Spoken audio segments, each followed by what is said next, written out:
Welcome to Ancient Earth Archives, where the mysteries of Earth's forgotten past come to life, also where curiosity slows its breathing. Tonight we're stepping back not just years, not just centuries, but hundreds of millions of years, back to a world that looked nothing like the one outside your window right now. Yet one that set the stage for the creatures that would one day rule the land, the sky, and even imagination itself. This is the story of the Triassic, the dawn of the dinosaurs, a time when Earth was reshaping itself after its greatest disaster and quietly laying the foundations for an empire of reptiles. Before we wander through this landscape together, I'd like to ask you something. Where are you listening from tonight? And what's the world outside your window like? Maybe it's evening and you're winding down. Maybe it's morning and you're just beginning. Or maybe you've lost track of the hour altogether. Fitting, isn't it, to talk about ancient time while each of us sits in our own little moment of it. And if you find this journey soothing, if you enjoy wandering through deep history at this gentler pace, I'd be grateful if you gave this video a like, maybe subscribed. It helps this calm corner of the internet reach others who might also need a quiet way to marvel at the past. So let's begin. Picture a world just waking from chaos. 60 million years earlier, at the very end of the Permian, Earth suffered its greatest extinction event, sometimes called the Great Dying. Volcanoes had filled the skies with ash, the seas with poison, and most of life simply couldn't survive the onslaught. Entire families of creatures disappeared from trilobites that had scuttled across the ocean floor for hundreds of millions of years, to forests that turned to ash and left the land barren. It's estimated that more than 90% of species perished. Imagine that. N out of 10 living things gone. The planet must have felt empty, stripped back to its bones. Yet, in the silence that followed, new opportunities began to grow. The Triassic Period was that moment of slow recovery where the world pulled itself together again, filling in the gaps with strange experiments in life. The land was almost unrecognizable compared to today. There weren't separate continents spread out across the oceans. There was one giant landmass called Pangaea, a supercontinent that stretched almost from pole to pole, vast enough that much of its interior was far from any ocean. That meant harsh climates, dry deserts in the middle, seasonal rains near the coasts, and extremes of heat and cold that tested whatever species dared to live there. If you were to stand in the middle of Pangaea, the horizon would stretch endlessly with red sand and rocky plains. Forests where they existed were patchy and thin compared to the lush greenery we think of later in the Jurassic or Cretaceous. And yet scattered across these spaces, life was returning, inventing itself anew. The oceans too were stirring back to richness. Coral reefs were only beginning to re-establish after collapsing during the extinction, and different creatures moved into roles left vacant by those that had disappeared. The first marine reptiles took to the water. Long, slender ichthyosaurs that looked like something between a lizard and a dolphin, darting after schools of fish. Nothosaurs stretched their necks as they swam, paddling with limbs that were halfway to becoming flippers. These early reptiles tested the boundaries of what could live in the sea. It wasn't the familiar ocean of giant whales and sleek sharks we know today, but a testing ground. A place where new forms learned whether they could make a living in the waves. Back on land, the survivors of the Permian had a hard fight. Many were small, quick-moving reptiles that skewered across the hot earth, living off insects and plants that had managed to return. Amphibians, once rulers of swamps, now lingered in the margins, holding on to the wetter patches of land. Among them were giant relatives of salamanders, thick-bodied and wide-mouthed, waiting in rivers to snap up prey. But it was the reptiles that truly began to take over. Freed from competition with so many vanished groups, they spread into every available niche. Some grew armor, heavy scales that acted as protection. Others stretched their limbs and lengthened their strides, starting down a path that would eventually lead to upright walking. It's easy to imagine this period as quiet compared to the drama of later ages. But there was a tension to it. Every species that survived was pushing into new territory, testing what worked and what didn't. The Triassic was an age of experimentation. There were relatives of crocodiles that walked on two legs, small and fast. There were plant-eating reptiles with strange tusks, armored backs, and spikes. There were even early relatives of mammals, small, warm-blooded, fur-covered creatures that hunted insects in the shadows. They weren't dominant yet, but they carried the beginnings of features that would one day become familiar to us. In a sense, the Triassic wasn't just the dawn of dinosaurs, it was also the dawn of us. But dinosaurs themselves were not inevitable. In fact, for much of the Triassic, they were minor players, small, quick-footed, not particularly impressive compared to their rivals. Other reptile groups seemed more likely candidates for dominance. Curas, the relatives of crocodiles, came in a staggering range of shapes and sizes, some armored like tanks, some swift and slender hunters. They filled the roles of predators, grazers, even fish-eaters. If you were a gambler living in that age, you might have put your bet on the crocodile line to take over the world. And for a time it seemed they might. Yet dinosaurs were there, quietly spreading, keeping low to the ground, darting through undergrowth, feeding, breeding, waiting. They had traits that would serve them well once the world changed again. Their legs were positioned more directly under their bodies, unlike the sprawled stance of many reptiles, which meant they could run longer distances and move more efficiently. Their lungs, though still being studied, may have been more advanced, giving them stamina in hot climates. They weren't the giants yet. They weren't the rulers, but they were ready. The air itself would have felt different to breathe. Oxygen levels in the Triassic were lower than today, making activity more difficult. Creatures had to adapt to thinner air, and this may have shaped their physiology in ways we're still piecing together.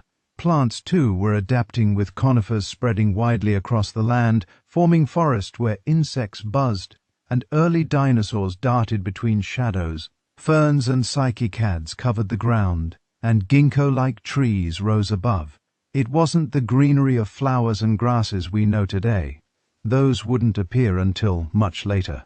The Triassic landscape was alien, but it was a canvas on which familiar lineages were being painted for the first time. Weather was harsh, shifting dramatically between seasons. Monsoons drenched the coastal regions while the vast interiors baked in relentless heat. Rivers flooded and then dried, forcing animals to move constantly in search of water. Volcanoes erupted along the seams of Pangaea, filling the air with ash and carbon dioxide. Life had to be resilient, able to endure long droughts, able to migrate, able to adapt. Perhaps that's why dinosaurs, with their efficient bodies and adaptable diets, found footholds others could not. And still, if you were to sit quietly in that world, it might feel strangely empty.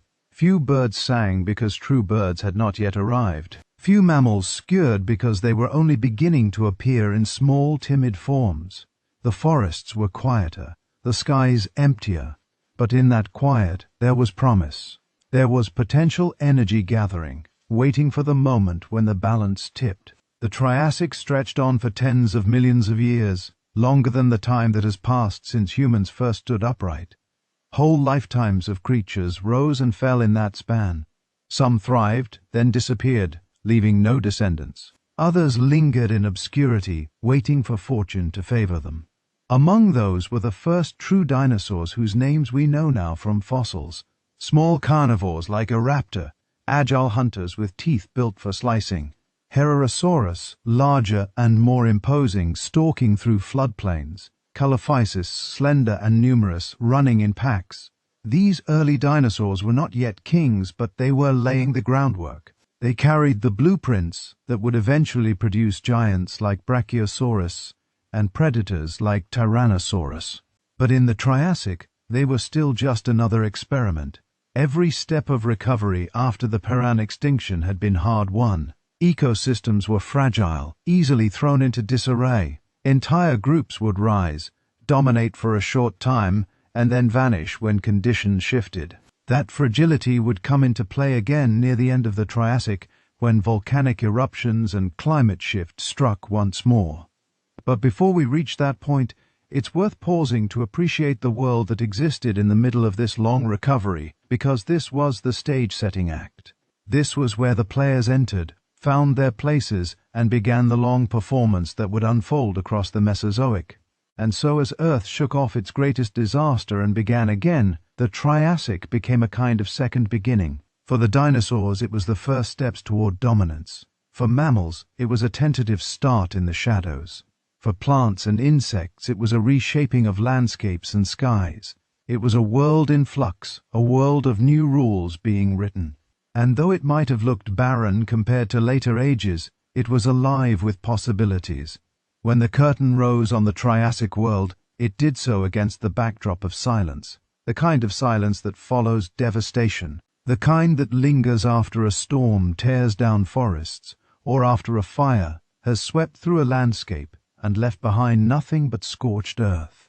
60 million years before the first dinosaurs took confident steps, the planet had endured what we now call the Permian extinction, the most severe catastrophe life has ever faced. More than 90% of species disappeared, both in the oceans and on land. The scale of the loss is difficult to imagine. Imagine walking through a forest where almost every tree has withered, or looking into the sea where schools of fish once darted and seeing only a handful of survivors left drifting. That was the Earth at the dawn of the Triassic, a planet stripped of its variety, of its sounds, of its familiar rhythms.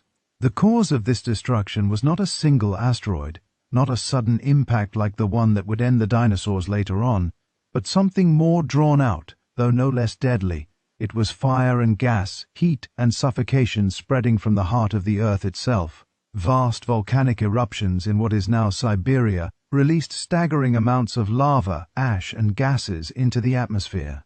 The Siberian traps, as geologists call them, poured out enough molten rock to bury regions the size of continents.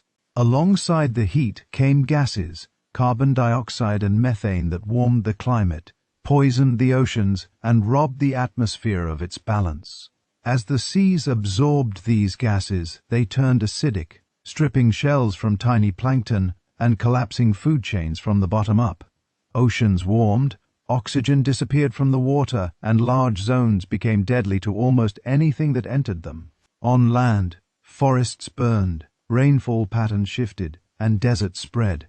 The world that emerged was scarred. The ecosystems that had once been lush and diverse were replaced by simpler communities of hardy survivors. The complex coral reefs that had decorated shallow seas were gone, replaced by microbial mats. The dense forests that had shaded rivers were reduced to stunted plants and sparse stands of conifers. Many animals that had seemed invincible, trilobites in the ocean, gorgonopsids on land, simply vanished, never to return. But the story of Earth is one of resilience. Even after its greatest losses, life has always found a way to start again.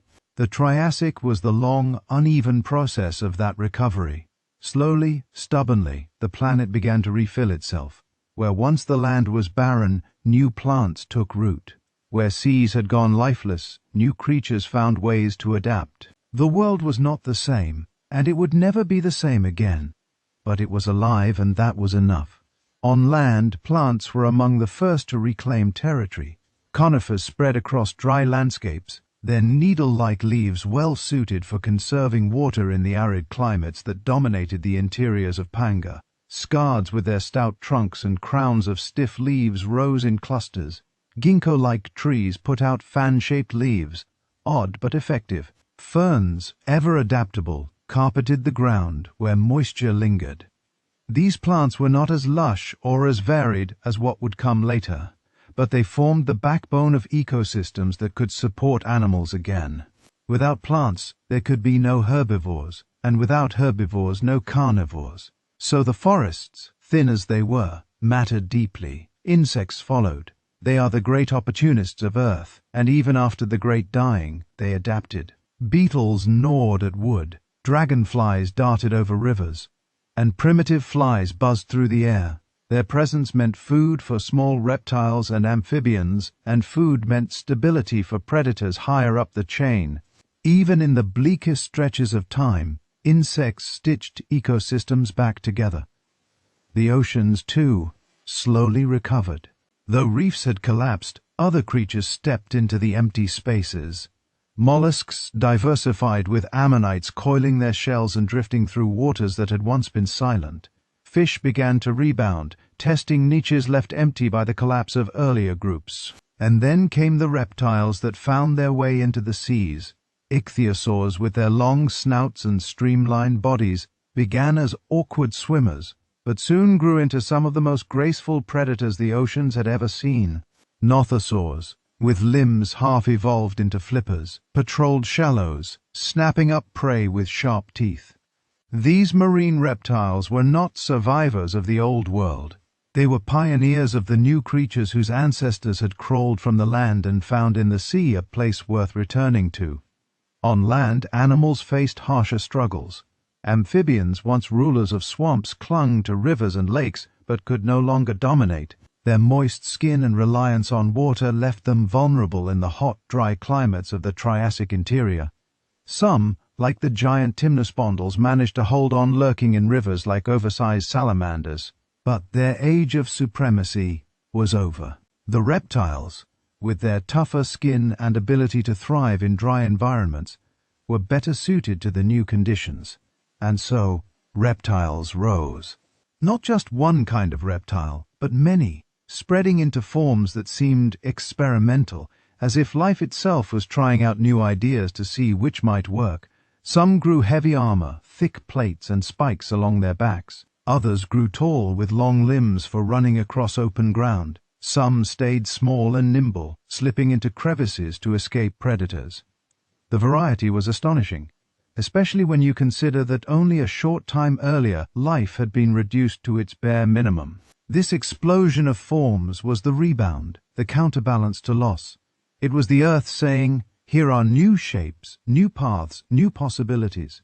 Among these forms were the ancestors of creatures we would one day recognize, croc-like reptiles that could gallop on land, some even walking on two legs, tiny furred insect eaters that were not yet mammals but were close, carrying the seeds of warm-blooded life within their small bodies. And somewhere among the thicket of forms, small reptiles that would become dinosaurs. At this stage they were unremarkable compared to their neighbors. They did not tower or roar. They skittered, they nipped, they hunted insects or small prey, and they stayed out of the way of larger, more imposing predators. No one looking at them then would have guessed they would one day rule the earth, but they had something that would matter. Upright posture, efficient breathing, and adaptability qualities that would prove invaluable when the world shifted again. The climate of the early Triassic was harsh. The interior of Pangaea was so far from oceans that it baked in summer heat and froze in winter cold. Rainfall was rare in some places and overwhelming in others. Rivers flooded and dried unpredictably. Volcanoes continued to rumble, belching gases that kept the climate unstable. It was not a forgiving world, but it was a world that rewarded resilience, and resilience is often the seed of success. To imagine this Earth is to picture a place both alien and familiar. Alien because the arrangement of continents, the species that roamed, the plants that shaded the land were so unlike our own. Familiar because the cycle of loss and recovery, of destruction followed by renewal, is something we know even in our own time. Forests burn, yet green chuts rise. Storms flood coasts, yet life returns. On a planetary scale, the Triassic was one such renewal, a reminder that even in the wake of devastation, the Earth does not stay empty for long. As millions of years passed, life diversified further. Each generation built upon the survival of the last. What had been fragile and temporary became stable. Predators and prey reached balances. Plants spread and seeded soil. Insects became pollinators and recyclers. Oceans regained layers of complexity. By the Middle Triassic, the planet was no longer just recovering. It was thriving again, though in a new form. And in this new world, the stage was set for dinosaurs to rise, though their moment was still ahead. For now, it was a planet of competition, of rival groups pressing against each other, of ecosystems still vulnerable to collapse, but rich enough to test possibilities. Every creature alive then was part of that testing. Some would win and endure for millions of years. Others would vanish quickly, remembered only in the fossils they left behind. That tension gave the Triassic its character. It was not yet the confident age of dinosaurs, nor the stable reign of mammals. It was the in-between, a planet waking from catastrophe, adjusting its balance and setting the foundations for what would come. And so the silence that followed the great dying slowly filled with sound again. The rustle of conifer needles in dry wind, the buzz of insects above ferns, the splash of a nothosaur in shallow water, the footfalls of small reptiles across dusty soil. They were faint compared to the roar of the Jurassic or the thunder of the Cretaceous, but they mattered. They were proof that Earth had survived its greatest trial, proof that even after the worst extinction in history, life could not only endure, but find ways to flourish once more. If you were to step out onto the land during the Triassic, the first thing you might notice is how raw and open it all felt. The Earth was still rebuilding itself, and everywhere you looked, there were reminders of how fragile that process was. The continents were not broken up into the shapes we recognize today. Instead, nearly all of the world's land was fused together into a single vast supercontinent, Pangaea. From horizon to horizon stretched rocky plains, deserts of red sand, scattered patches of forest, and long river valleys where the only real green gathered. Standing in the middle of it, you might have felt small, not just in space but in time. The scars of the great dying were still there. Yet life was returning, and every blade of fern, every conifer needle was part of a cautious recovery. The edges of Pangaea, where coastlines brushed against warm seas, were the most forgiving places. Here, rainfall was more reliable. Rivers emptied into deltas, and in those damp soils, plants grew with more vigor. Conifers stood like sentinels along the shores, their stiff needles catching wind that carried the scent of salt from the ocean.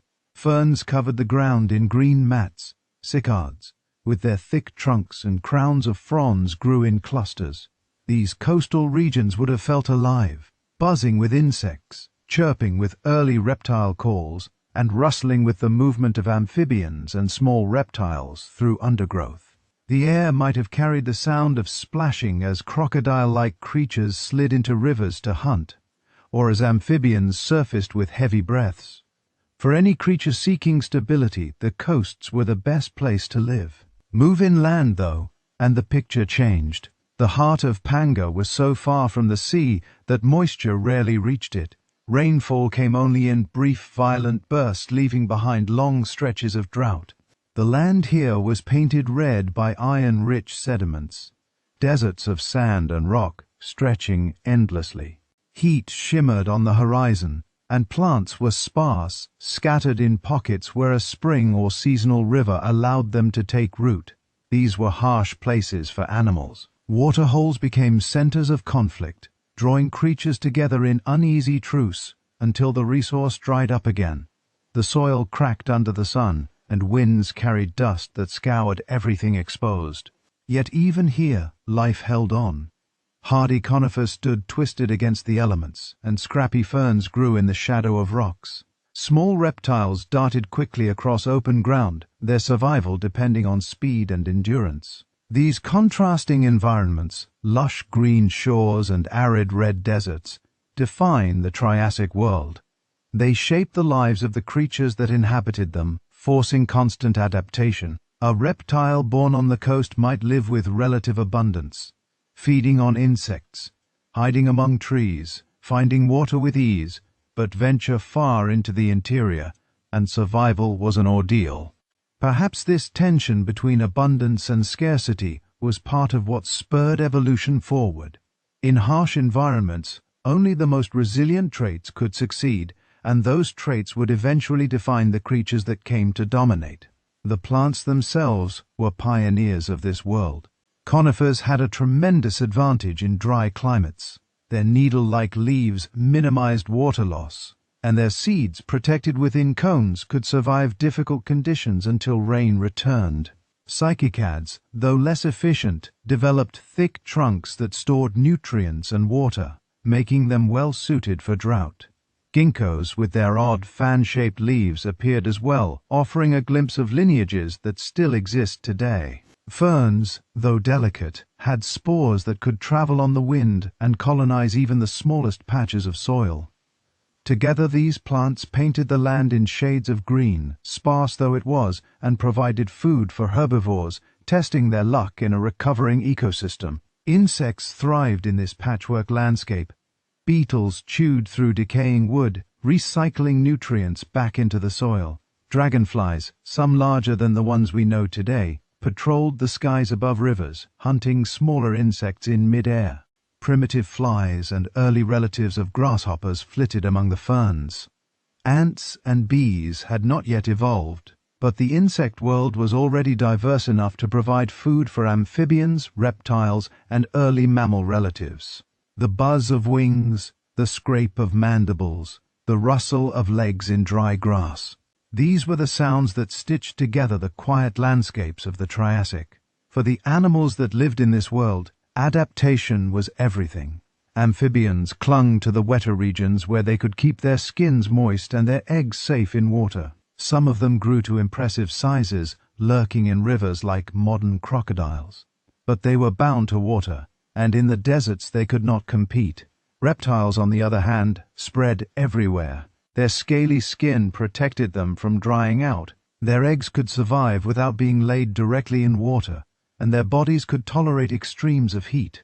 It was here, in this red world of deserts and sparse forests, that reptiles truly came into their own. Some reptiles evolved armor, thick plates, and spines that discouraged predators. Others developed long legs and could sprint across open ground. A few experimented with semi-upright postures, their limbs angled under their bodies rather than sprawling out to the side. This simple shift gave them greater endurance, letting them walk or run for longer without tiring. Among these were the ancestors of dinosaurs, though at this point they were small and easy to overlook. They darted through undergrowth, hunted insects, and scavenged what they could. To an observer, they would have seemed insignificant next to the larger predators of the day. But their body plan held promise that would later change everything. Herbivores in this world had to make do with tough, fibrous plants. With no grasses or flowering plants yet, diets consisted of ferns, cycads, and conifers. Teeth had to be strong enough to shear through these plants, and digestive systems had to extract every bit of energy from them. Some reptiles developed beak-like mouths for cropping vegetation. Others grew large stomachs to ferment tough plant material. Life in the red deserts was not easy for plant eaters, but it was possible, and wherever they went, predators followed. Carnivores tested new strategies as well. Some, like the ancestors of crocodiles, grew sleek and agile, hunting on land with powerful jaws. Others specialized in ambush, lurking in rivers or shaded areas until prey wandered close. Speed became an advantage in the open plains, and small bipedal predators took advantage of their long legs to chase down victims. These early hunters were not yet the giants of later ages, but they honed skills that would be passed down to their descendants. The skies above the red deserts and green shores were also changing.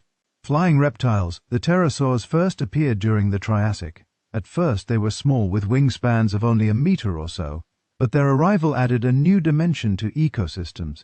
They skimmed over rivers catching fish or glided above plains in search of insects. Their presence hinted at the aerial drama that would come in later ages when some would grow to the size of airplanes. But here in the Triassic, they were just beginning another experiment in life's recovery. It's tempting to think of the Triassic as a waiting room for the dinosaurs, but that misses the richness of the world as it was. For tens of millions of years, other groups had their moments of prominence. Kurotars, the crocodile relatives, spread into forms so varied that they filled nearly every niche dinosaurs would one day take. Some walked on two legs, others grew into bulky armored grazers, and still others became sleek predators. They seemed poised for dominance, and if fate had not intervened, perhaps it would have been them rather than the dinosaurs who ruled the Mesozoic. The deserts and forests of the Triassic belonged to them as much as to the small, shadowy dinosaurs that scurried at their feet. The green shores and red deserts created a planet of contrasts, and those contrasts drove evolution. Animals near the coasts adapted to wetter, more stable climates, while those in the interior adapted to drought, heat, and scarcity. The same species might live very differently depending on where they were born, and over time those differences grew. Some lineages split, specialized, and eventually became new species altogether. In this way, the Triassic was a crucible, testing every possibility, discarding the unfit, and refining the survivors into creatures suited for the challenges ahead. The colors of the land told the story. Red deserts stretching under a hot sun marked the struggle and hardship of survival. Green shores where rivers flowed and plants grew thick marked the hope of abundance. Life thrived in both, but in different ways, shaped by necessity. That duality defined the Triassic, giving it a character unlike any other period in Earth's history. And as the planet spun on, as seasons passed and climate shifted, the inhabitants of these shores and deserts carved out their existence. They bred, hunted, grazed, and fled. They left footprints in soft mud, bones in dry riverbeds, and impressions in stone. Those traces remain today. The fossils that let us piece together their lives. They remind us that even in a world still scarred by catastrophe, beauty and complexity returned. And they set the stage for what was coming next. The rise of creatures that would not just adapt to the world, but redefine it. When the forests burned and the swamps dried, when the oceans lost their breath, and the skies filled with ash, one group of animals endured better than most. They were not the strongest, nor the largest, nor the most intelligent, but they carried within them a resilience that proved decisive. Were the reptiles. In the silence that followed Earth's worst extinction, when so many other lineages had collapsed, reptiles spread outward into the emptiness, taking up the roles left vacant. It wasn't an overnight conquest, it was a slow, uneven rise, but by the time the Triassic was in full swing, they had become the defining life of the land. The reasons for their success were simple, though not obvious at the time. Reptiles had bodies built for dryness. Their scaly skin resisted water loss, unlike the moist skins of amphibians that shriveled under the desert sun. Their eggs were encased in protective shells, which meant they could be laid on land without drying out, freeing them from the dependence on ponds and rivers. Their lungs were more efficient than those of many earlier creatures, allowing them to survive in the low oxygen atmosphere that followed the Permian collapse, and their metabolisms were flexible. They could endure long periods of scarcity, living on less food or slowing their activity when resources were scarce. In a world where survival meant coping with extremes, these traits gave them an edge. At first it was the small reptiles that carried the torch. Slender-bodied, quick-footed lizards skirted across open ground, snapping up insects and hiding beneath rocks. These were the quiet survivors, filling the smallest of niches, breeding quickly and spreading far. They didn't dominate, but they endured, and endurance mattered most in the fragile early Triassic ecosystems. Over time, larger forms emerged, building on those same advantages. Some reptiles experimented with armor. They grew bony plates embedded in their skin, creating natural shields against predators. These armored forms were slow-moving but well-protected, grazing on the tough conifer leaves that had spread across the land. Their bodies were squat, their movements clumsy, but predators thought twice before attacking them. In fossil beds today, we still find their heavy plates, reminders of how defense became a successful strategy in the uncertain world after catastrophe. Others took a different path. Instead of armor, they relied on speed. Long legs, slender bodies, and sharp teeth turned them into hunters of the open plains. They could chase down smaller reptiles, insects, or amphibians, and their agility let them dart out of danger when larger predators approached.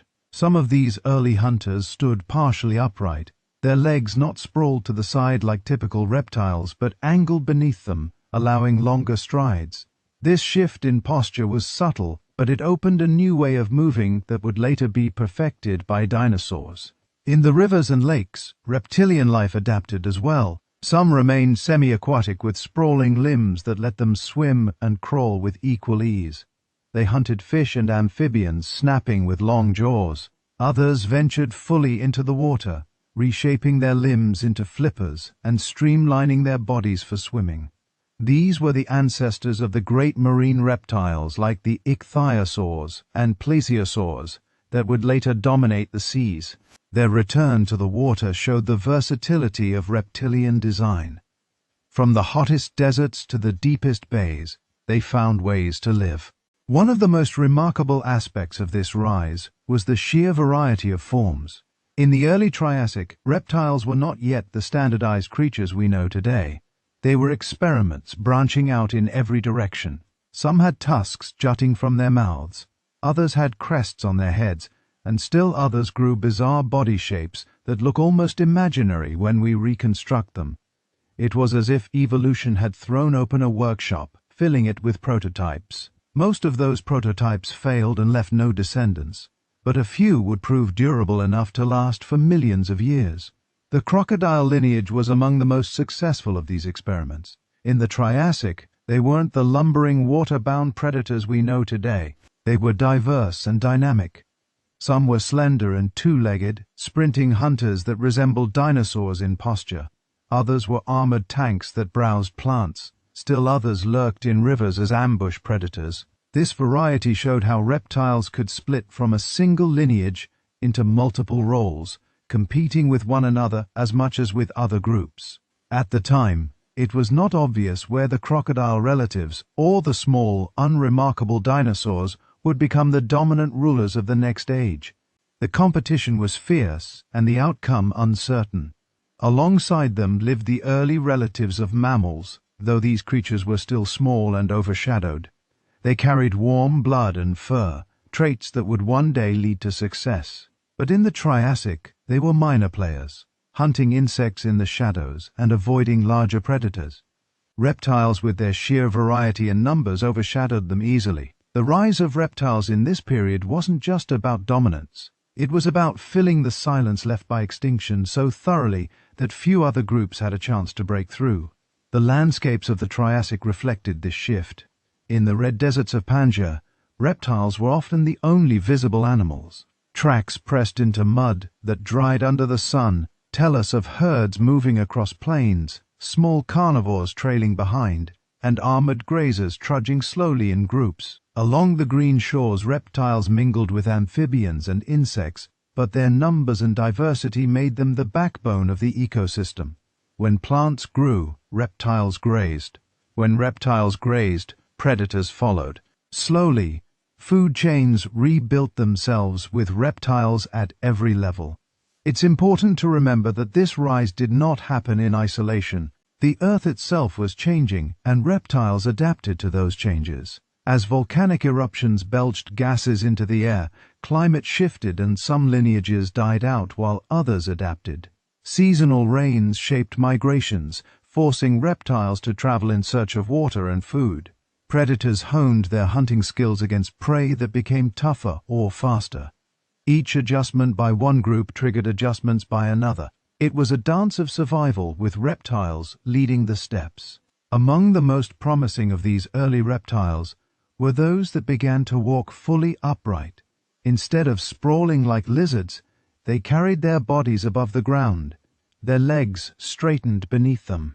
This posture allowed more efficient movement and freed their lungs from being compressed during each stride, a limitation faced by many sprawling reptiles. These adaptations gave them stamina and speed, qualities that would matter in the open environments of the Triassic. Among them were the earliest dinosaurs, though at this point they were small and easy to overlook.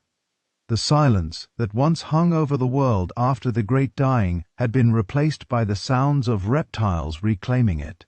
The hiss of scales sliding through dry grass, the crash of armored bodies moving through conifers, the splash of semi-aquatic hunters diving into rivers. Insects buzzed, amphibians croaked. But the dominant notes belonged to the reptiles. They had risen in the empty world, and their rise was only accelerating. Still, their reign was not secure. The ecosystems of the Triassic were fragile, prone to collapse. Volcanic eruptions, shifting climates, and the competition among rival groups kept the balance unstable. Any lineage could be cut short by a turn of fortune. Yet through it all, reptiles endured. They spread across Pangaea, adapted to coasts, deserts, rivers, and forests. They became the main architects of the New World, shaping ecosystems in their image.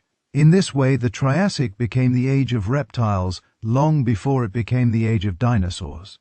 The dinosaurs were still small, still waiting their moment, but the groundwork was being laid by their broader reptilian cousins. Every adaptation in posture, every innovation in body design, every new way of moving or eating tested in this time created possibilities. Some of those possibilities would vanish, others would carry forward. Out of that variety, dinosaurs would eventually rise, but for now, it was reptiles as a whole who held the earth in their grip. The empty silence had been filled. Life was not as lush or as diverse as it would one day become, but it was resilient, determined, and resourceful. And in that resilience, reptiles found their opportunity. Their rise in the Triassic was not the end of the story, but it was the beginning of a long arc that would carry through the rest of the Mesozoic. From the deserts to the shores, from the rivers to the skies, the world had been reset, and reptiles were the ones who pressed play again. The Triassic is often remembered for its deserts and its armored reptiles, for the crocodile-like hunters and the early experiments in life after catastrophe. But tucked away in the corners of this recovering world were creatures that seemed too small to matter, too fragile to shape history. They were not armored tanks. They were not the giant predators that roamed river valleys. They were quick-footed, lightly built, and often overlooked. Yet these small footsteps carried with them the potential for something extraordinary. In the dust and undergrowth of the Triassic walked the ancestors of the dinosaurs. At first glance, they would not have seemed impressive. Some were scarcely larger than chickens, darting through conifer shadows in search of insects. Others reached the size of dogs, slender and agile, feeding on small prey and avoiding the notice of larger predators. Their bodies were light, their bones thin, their movements quick. Unlike the sprawling reptiles that shuffle low to the ground, these small animals carried themselves differently. Their legs were placed more directly beneath their bodies, giving them the ability to move with long, efficient strides. When they ran, their torso stayed steady instead of rocking side to side. This posture gave them stamina, letting them cover ground more quickly and more efficiently than many of their rivals. Fossils give us glimpses of these pioneers. Creatures like Garaptor, found in what is now South America, were among the earliest known dinosaurs. Barely a meter long, it was likely built with sharp teeth that suggest it was an omnivore or small carnivore. Herororus, larger and more formidable, stretched up to 3 meters, a predator that hunted other reptiles with curved claws and slicing jaws.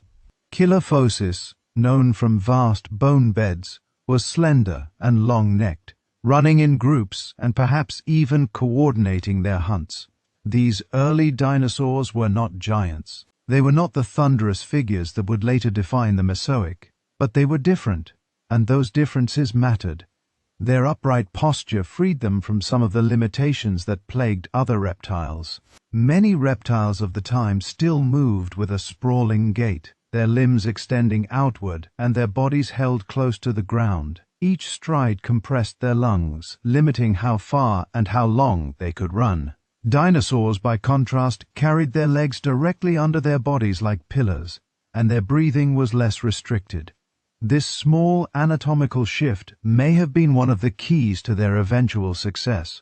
It allowed endurance, and in a world where climates were harsh and prey was scattered, endurance could mean survival. Another advantage may have been their metabolism. Evidence suggests that dinosaurs, even these early ones, may have had a higher metabolic rate than many of their contemporaries. They weren't quite like mammals or birds yet, but they were not sluggish either. Their bones show growth rings that indicate steady, active development. Their bodies may have been more efficient at regulating temperature, giving them an edge in environments that swung between extremes of heat and cold. In the deserts of Pangaea, that adaptability could make the difference between thriving and perishing. But perhaps their greatest advantage was versatility. These early dinosaurs came in a variety of forms, each testing a different strategy. Some were carnivores, fast and sharp-toothed, chasing small prey. Others were herbivores, experimenting with beaks and teeth suited for tough plants. Some may have been omnivores, opportunistic feeders that ate whatever they could find. They were not locked into a single role. and this flexibility allowed them to explore niches that other reptiles ignored. It also meant that when ecosystems shifted, they were better prepared to adapt. Still in the Triassic, dinosaurs were far from dominant. They shared the land with a dazzling array of other reptiles, many of which seemed more powerful. Chirotars, the crocodile relatives, grew into large predators that dwarfed the early dinosaurs. Some Triassic reptiles carried armor so thick that even determined hunters could not break through. In many places, dinosaurs were minor components of the ecosystem, small figures darting at the edges while others held the center. But in those small figures lay potential, and history is often shaped not by those who dominate first, but by those who endure. The environments of the Triassic continued to test every creature. Droughts came and went, rivers rose and fell, volcanic eruptions disrupted climates. Each shift killed off some lineages while sparing others. In this constant trial, the small dinosaurs showed their resilience. Their light bodies required less food. Their fast movements let them escape larger predators. Their efficient breathing gave them stamina during hunts or flights. Every generation that survived these tests carried the blueprint forward. Fossil evidence suggests that some of these small dinosaurs lived in groups. Bone beds of ketosis, for example, show dozens of individuals buried together, perhaps by a flood. Whether this was coincidence or evidence of social behavior is debated, but it hints at the possibility that even in the Triassic, some dinosaurs were beginning to coordinate. Group living could offer advantages: safety in numbers, more efficient hunting, and better chances of survival for young. If true, it would add yet another layer of adaptability to their toolkit. The smallness of these early dinosaurs should not be underestimated. In ecosystems dominated by larger predators, being small was not a weakness. It meant agility, the ability to slip into spaces that giants could not reach. It meant surviving on insects or small vertebrates that others ignored. It meant faster breeding cycles, allowing populations to rebound after disasters. The giants of later ages would be spectacular, but they were only possible because these small ancestors carried the line through the fragile beginnings. Meanwhile, the very shape of the Earth was influencing their fate. Pangaea's vastness created climates that were extreme and unpredictable. Its size meant that animals had to cover great distances to find water or food. Dinosaurs, with their efficient strides and stamina, were well suited for such journeys. As deserts stretched across the supercontinent's interior, many reptiles struggled. But the small dinosaurs pressed on, their footprints marking paths through dust that would one day be stone. The story of these early steps is also a story of timing. Evolution often depends on chance, being in the right place when conditions shift. The end of the Triassic would bring yet another extinction triggered by volcanic eruptions and climate change. Many of the dominant reptile groups, including much of the crocodile lineage, would falter. Dinosaurs, already adapted to endurance and efficiency, would survive. Their small footsteps in the Triassic would echo into the Jurassic as the booming strides of giants. But all of that was still ahead. In the Triassic, they were simply survivors, creatures of potential moving quietly beneath the notice of their larger neighbors. When paleontologists uncover their bones today, it is often in fragments. A jaw here, a limb there, a skeleton preserved in river sediment. Yet from these fragments we can piece together their lives. We see the curve of claws designed for slicing. We see the slender limbs built for running. We see the lightness of their bones hinting at agility. Each fossil is a reminder that greatness does not always announce itself loudly. Sometimes it begins in shadows, in silence, in the small steps of creatures that seem ordinary until time reveals their significance. The Triassic was full of these small, unheralded stories, creatures that seemed insignificant but carried futures within them. The first mammals, tiny and furred, skittering through the night. The first pterosaurs, small winged flyers testing the air, and the first dinosaurs, small-footed, sharp-eyed, building the foundations for an empire. Their destinies were not written yet, but every stride, every hunt, Every survival through drought or storm moved them closer to the moment when they would take over. If you had stood on the banks of a Triassic river and watched a group of Colophosis dash past, you would not have known you were looking at history in motion. They would have seemed like just another set of lizards, quick and restless. But from those footsteps came a dynasty that would rule the earth for more than 150 million years. Their smallness was temporary. Their destiny was vast. If the deserts and forests of the Triassic belonged to the reptiles of the land, the seas were quickly being claimed by reptiles that had returned to the water. For millions of years after the Great Dying, the oceans were emptier than they had ever been.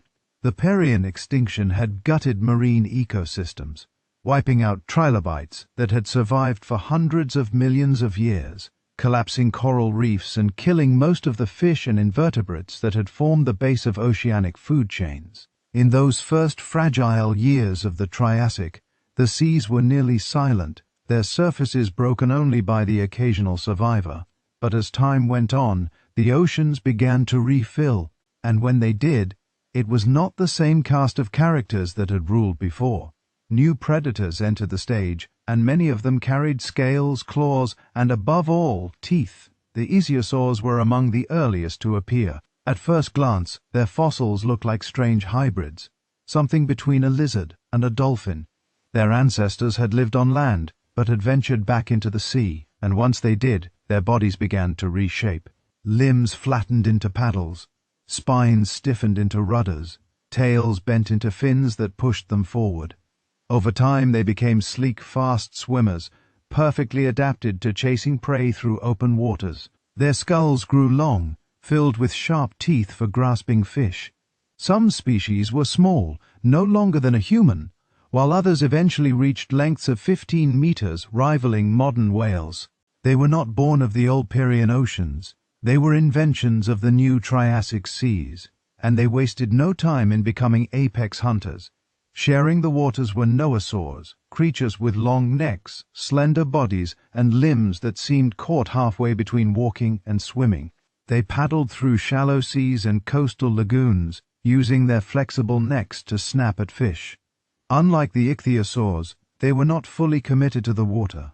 Some may have hauled themselves onto land to bask or nest, their bodies awkward on the sand but graceful in the water. They were transitional animals testing what it meant to live between two worlds. In their evolution, we can see the steps that would later give rise to the plesiosaurs, those long-necked giants of the Jurassic seas. But it wasn't only reptiles that thrived in these waters. Ammonites, relatives of squid and octopuses, spread their coiled shells through the oceans. They floated or swam using jet propulsion to dart away from predators. Their shells came in countless shapes and sizes, spiraled in ways that still fascinate collectors today. They filled a role similar to that of plankton and small fish, forming the base of the food chain, feeding both reptiles and larger fish. Alongside them lived belemnites, straight-shelled cousins that added even more diversity to the cephalopod family. Together they were the heartbeat of the Triassic seas, endlessly reproducing, endlessly hunted. Fish themselves rebounded too. Sharks, always survivors, reappeared in new forms, their teeth scattered across the seafloor as constant evidence of their presence. Bony fish diversified, filling the seas with shoals that darted in silver flashes. Rays glided across sandy bottoms. The food webs were rebuilding layer by layer, and with each addition, the seas grew more complex. Yet, it was the reptiles that dominated the imagination of their age. They were spectacular to behold, not just because of their size, but because of the newness of their designs. Ichthyosaurs with massive eyes hunted in deep water, using vision to catch prey in the gloom. Nothosaurs cruised coastlines, their long jaws snapping with precision. Pladons, another group of marine reptiles, looked almost like reptilian sea cows. They had blunt teeth for crushing shellfish and broad bodies that may have been covered with armor, giving them a turt-like appearance. Each was an experiment in how to survive in the recovering oceans, and together they created ecosystems as dynamic as any on land. Imagine standing on a Triassic shoreline. The sea stretches out under a sun that beats harshly on the sand. The water is warm, shallows filled with conifers leaning close to the edge. Suddenly, the surface ripples as an ichthyosaur breaches, its long body arcing before splashing back down. Nearby, Noors raise their heads from the water, their long necks weaving like serpents as they look for fish. Beneath the surface, schools of ammonites drift, their shells glinting as they spin and dart. Predators circle below, teeth flashing as they strike. The oceans are no longer empty, they're alive again, thrumming with movement and sound. The rise of these predators had a profound impact on life. For every fish that darted through the water, there was a reptile ready to catch it. For every ammonite that spawned by the thousands, there was an icy waiting to consume them. This constant pressure kept populations in check and ensured that only the fastest, the most agile, or the most well-defended survived. It was an arms race, teeth against shells, speed against speed. Each side pushed the other to adapt. And through that struggle, life diversified further. What made these marine reptiles so successful was not only their hunting skills, but their ability to thrive in environments that others could not. The oceans of the Triassic were not always stable. Temperatures rose and fell. Oxygen levels shifted. Volcanic eruptions on land poured ash and gases into the seas, altering their chemistry. Many creatures perished during these fluctuations, but the reptiles endured. Their lungs let them rise above poor oxygen levels in the water. Their mobility let them seek new hunting grounds. Their diversity gave them resilience. For if one lineage faltered, another could step in to fill the role. Some of the most fascinating evidence we have of their lives comes from fossilized stomach contents. In ichthyosaurs, paleontologists have found remains of fish and squid, their last meals preserved in stone. In placoderms, shells of mollusks are crushed flat, testifying to their powerful jaws. These fossils bring the past to life in vivid detail, showing us not just the shape of these animals, but the way they lived, the way they fed, the way they interacted with the world around them. It is easy to imagine these seas as terrifying, filled with nothing but hunters. And to a small fish or an ammonite they were. But they were also vibrant, balanced systems where predators, prey, and plants all had roles. Algae bloomed in sunlit shallows, feeding tiny organisms that in turn fed fish. Coral reefs, though still rebuilding, began to reappear in patches, offering shelter for smaller species. Every niche was slowly filling, every rung of the food ladder being rebuilt.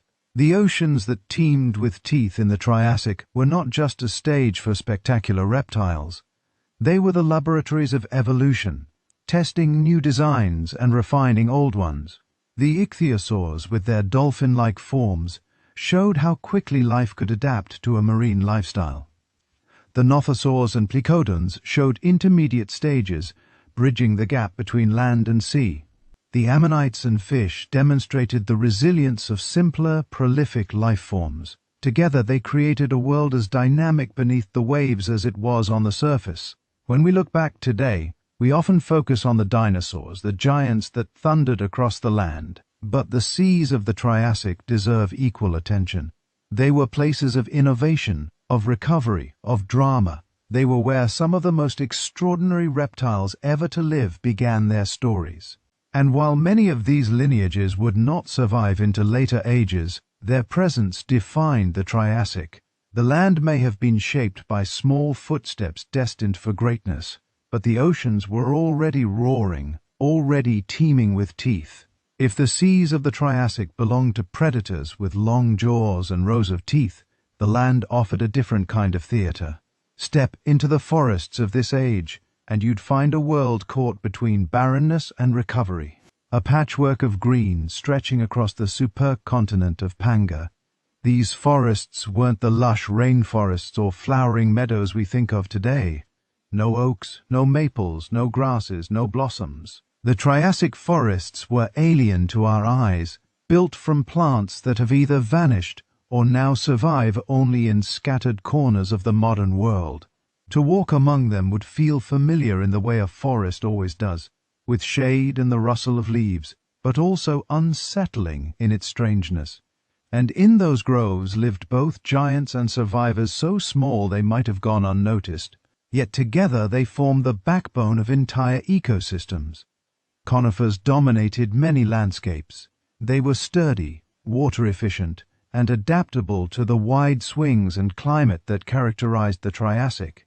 Their tall, straight trunks reached upward with branches that carried stiff, needle-like leaves. In the deserts of Pangaea's interior, where rain came in brief bursts and then disappeared for months, these trees thrived.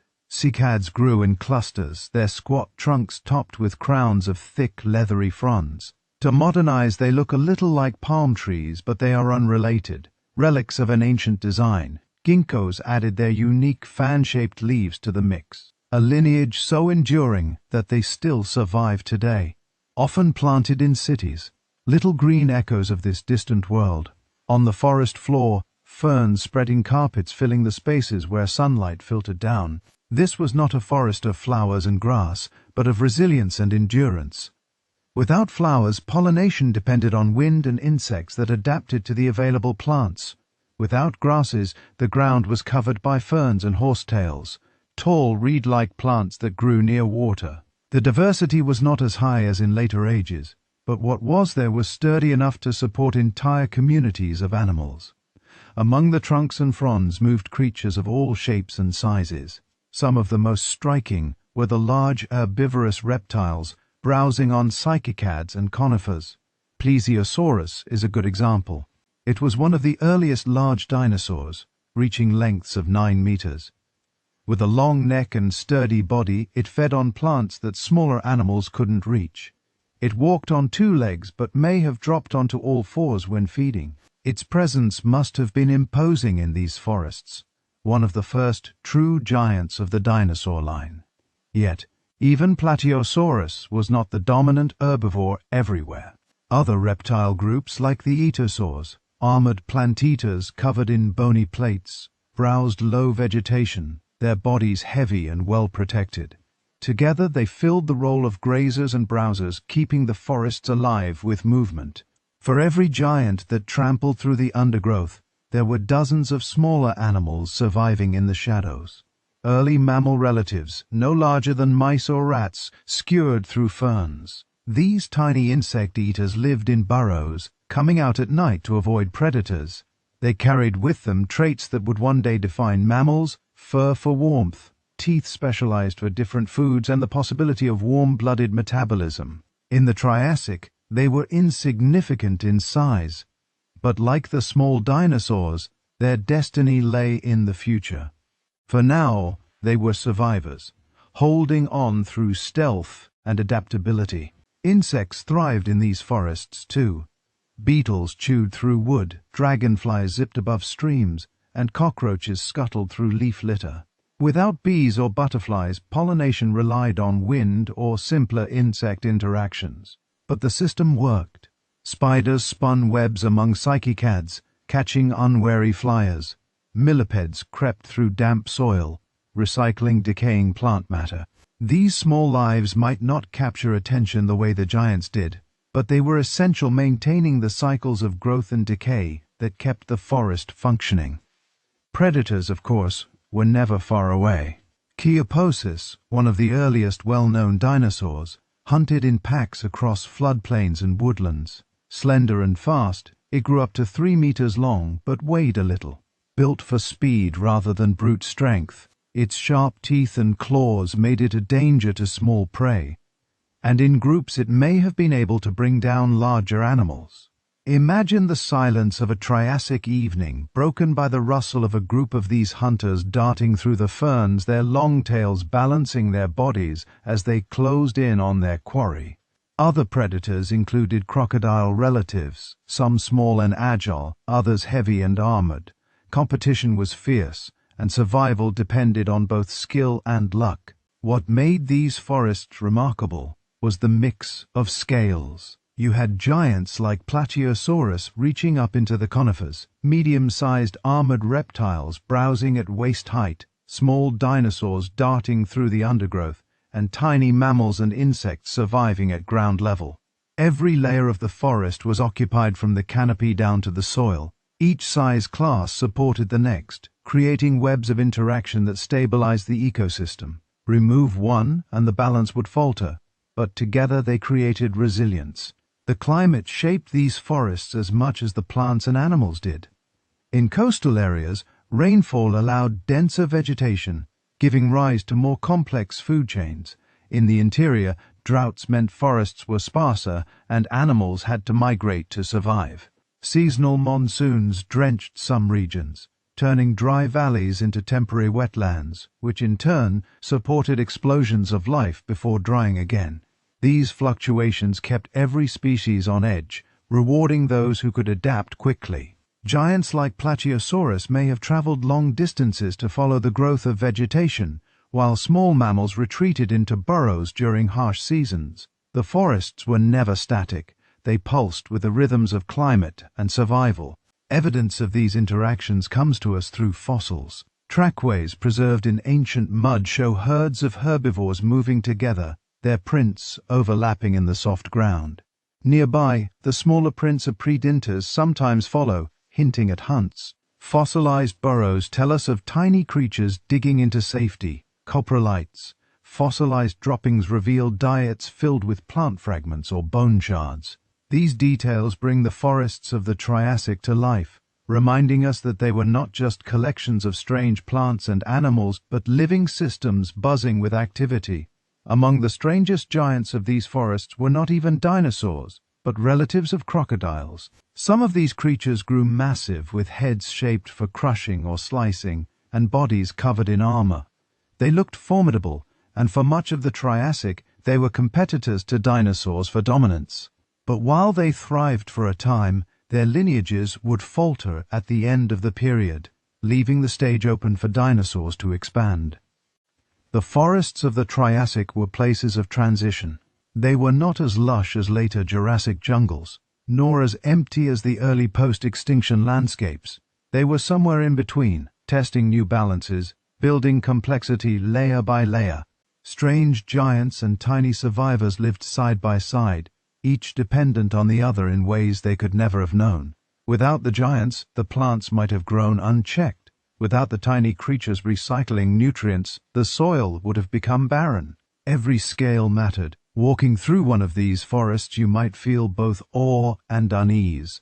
Or at the sight of a Brachiosaurus reaching high into a conifer, or a herd of armadillos shuffling through cycads. Unease at the strangeness of the plants, at the alien quality of ginkgos and cycads. At the realization that no bird would sing in the branches, no flower would bloom at your feet. The Triassic forests were familiar enough to remind you of home, yet alien enough to remind you just how distant this world truly was. And yet it was in these forests, among these plants and creatures, that the stage for the Mesozoic was set. The giants were learning to be giants. The small survivors were proving their resilience. The balance of predator and prey was stabilizing. Each step forward was a rehearsal for the ages to come. The forests of strange giants and tiny survivors were not just ecosystems of their time. They were blueprints for the world that would follow. When we think of the Triassic, our minds often go first to the reptiles, the early dinosaurs, the armored giants that trudged across dry plains, or the sharp-toothed hunters that chased them. But life is never made up only of the largest figures. It is built on countless smaller voices, the quieter ones that hum beneath the surface of every ecosystem. In the Triassic, these voices came from insects and amphibians, from the creatures that filled the air with buzzes and clicks, from the ones that croaked and splashed in rivers, from the hidden multitude that formed the true chorus of the age. To understand this period fully, you have to bend down, peer closer, and listen to that chorus. Insects had survived the Great Dying better than many groups, though they too lost entire lineages. By the Triassic, they were rebuilding quickly, seizing niches left open by the collapse of other creatures. Beetles, already ancient by then, thrived as recyclers, chewing their way through decaying wood and plant matter. They helped return nutrients to the soil, a process essential for the forest struggling to recover. Dragonflies with their long wings and compound eyes hunted across rivers and lakes, swooping down on smaller insects with practiced precision. Some were modest in size. Others grew large enough to rival a human handspan. reminders of an earlier time when oxygen levels had been higher and insects had grown even larger. Flies and early relatives of grasshoppers added their presence too.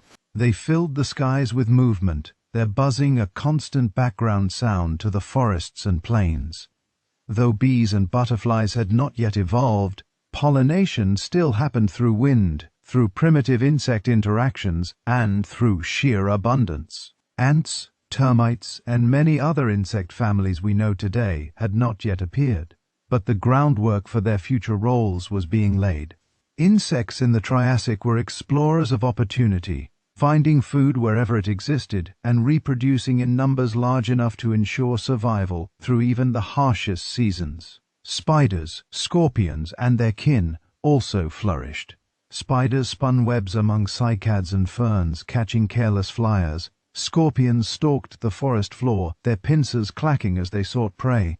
Millipedes and centipedes crept through leaf litter, breaking down detritus and feeding on smaller animals. Together, these invertebrates created a buzzing, crawling, rustling undercurrent of life that might not have caught the eye like a Brachiosaurus, but mattered just as much in keeping ecosystems stable.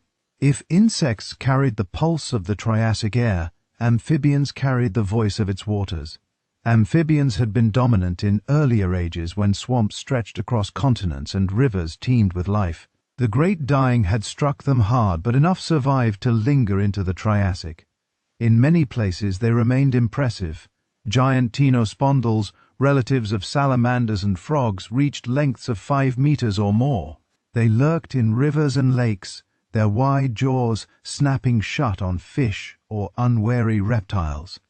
With their squat bodies and sprawling limbs, they looked ungainly on land, but were formidable in the water. Imagine a still Triassic pond, dragonflies hovering above and beneath the surface, a shadowy bulk waiting to lunge. That was the world of the amphibians, yet these giants were not secure. The Triassic was harsher and drier than the swampy worlds of the Permian and Carboniferous. Amphibians, bound by their moist skins and reliance on water for reproduction, struggled in the arid interiors of Pangaea. They clung to rivers, lakes, and wetlands. But outside those refuges, reptiles claimed the land. Still, where water was reliable, amphibians remained a force, and their croaks and calls must have filled Triassic evenings, adding their notes to the dawn and dusk chorus. Smaller amphibians, closer to what we think of as frogs or salamanders, also survived. They lived in the shadows of forests, in the shallows of streams, darting after insects. They may have bred in seasonal pools, laying eggs that hatched into tadpoles, repeating life cycles that still exist today. These creatures were not dominant in their ecosystems, but they persisted. Their very presence after the devastation of the Permian was proof of resilience. The interplay between insects and amphibians shaped entire environments. Insects provided food, buzzing and crawling in such numbers that they could support whole communities of predators. Amphibians, in turn, kept insect populations in check, swallowing flies, beetles, and small arthropods in great numbers. Reptiles joined in this feast too, snapping at insects in the air or on the ground. But amphibians carried much of that burden in wetter regions. It was a balance, fragile yet effective, and it kept the chorus of the Triassic in tune. In some regions, seasonal rains transformed landscapes. Dry valleys became wetlands, bursting with insect swarms. Amphibians emerged from burrows or riverbanks to breed in these brief windows, their croaks echoing across the water. Reptiles gathered too, feeding on the abundance. Then the rains would fade, the pools would dry, and silence would return until the next cycle. These rhythms of feast and famine drove behavior, migration, and survival strategies. To live in the Triassic meant learning to adapt not just to predators but to the pulse of the climate itself. Fossil evidence gives us hints of this chorus. Insects are preserved in delicate detail, their wings imprinted in stone, their bodies trapped in ancient sediments. Amphibian skeletons, often found in what were once rivers, show us their size and shape. Trace fossils like burrows and trackways remind us that they were active participants in their environments, not just isolated specimens. Together, These fossils let us reconstruct the soundscape of the Triassic, even if the actual sounds are lost. We can imagine the whine of insects, the splash of amphibians, the rustle of predators moving in response. It is tempting to overlook these creatures when focusing on the grand arc of history. Dinosaurs rose to dominance, reptiles diversified, mammals crept quietly in the shadows. But without the insects and amphibians, those larger stories could not have happened. They were the foundation, the chorus that kept ecosystems alive and balanced. Every Brachiosaurus that grew to towering size depended on plants nourished by soil, enriched by insects. Every colobus that hunted in packs relied on insect-fed prey to sustain them. Every reptile that thrived near water lived alongside amphibians that shaped those habitats. The giants may have taken the spotlight, but the chorus kept the play running. The Triassic dawn chorus would not have sounded like the bird-filled mornings we know. True birds had not yet evolved, and their songs were millions of years in the future.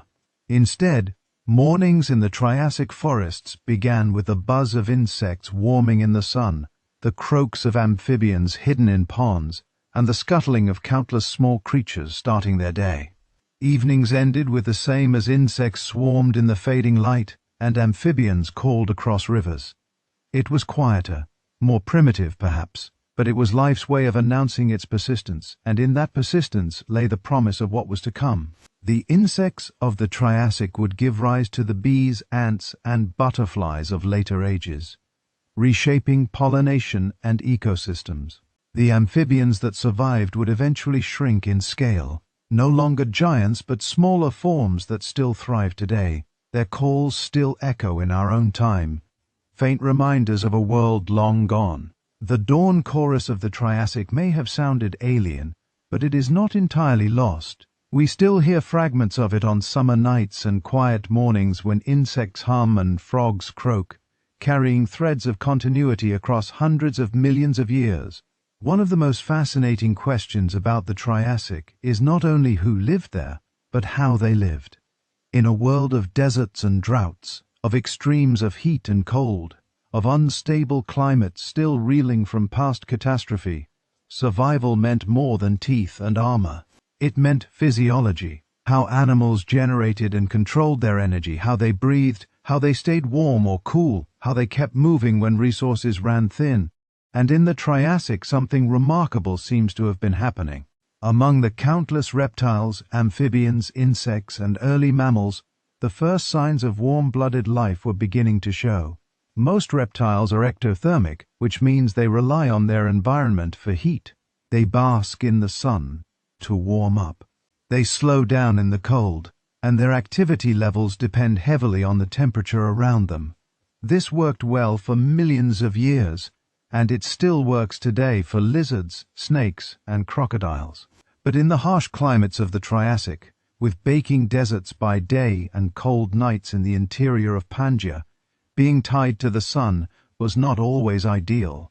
Animals that could generate more of their own heat, that could keep their bodies running regardless of the chill of evening or the shadow of a storm, had an advantage. The first hints of this shift can be seen in the mammal-like reptiles, the synapsids. These were the distant ancestors of true mammals, and in the Triassic they were still small, rodent-sized insectivores scurrying through undergrowth.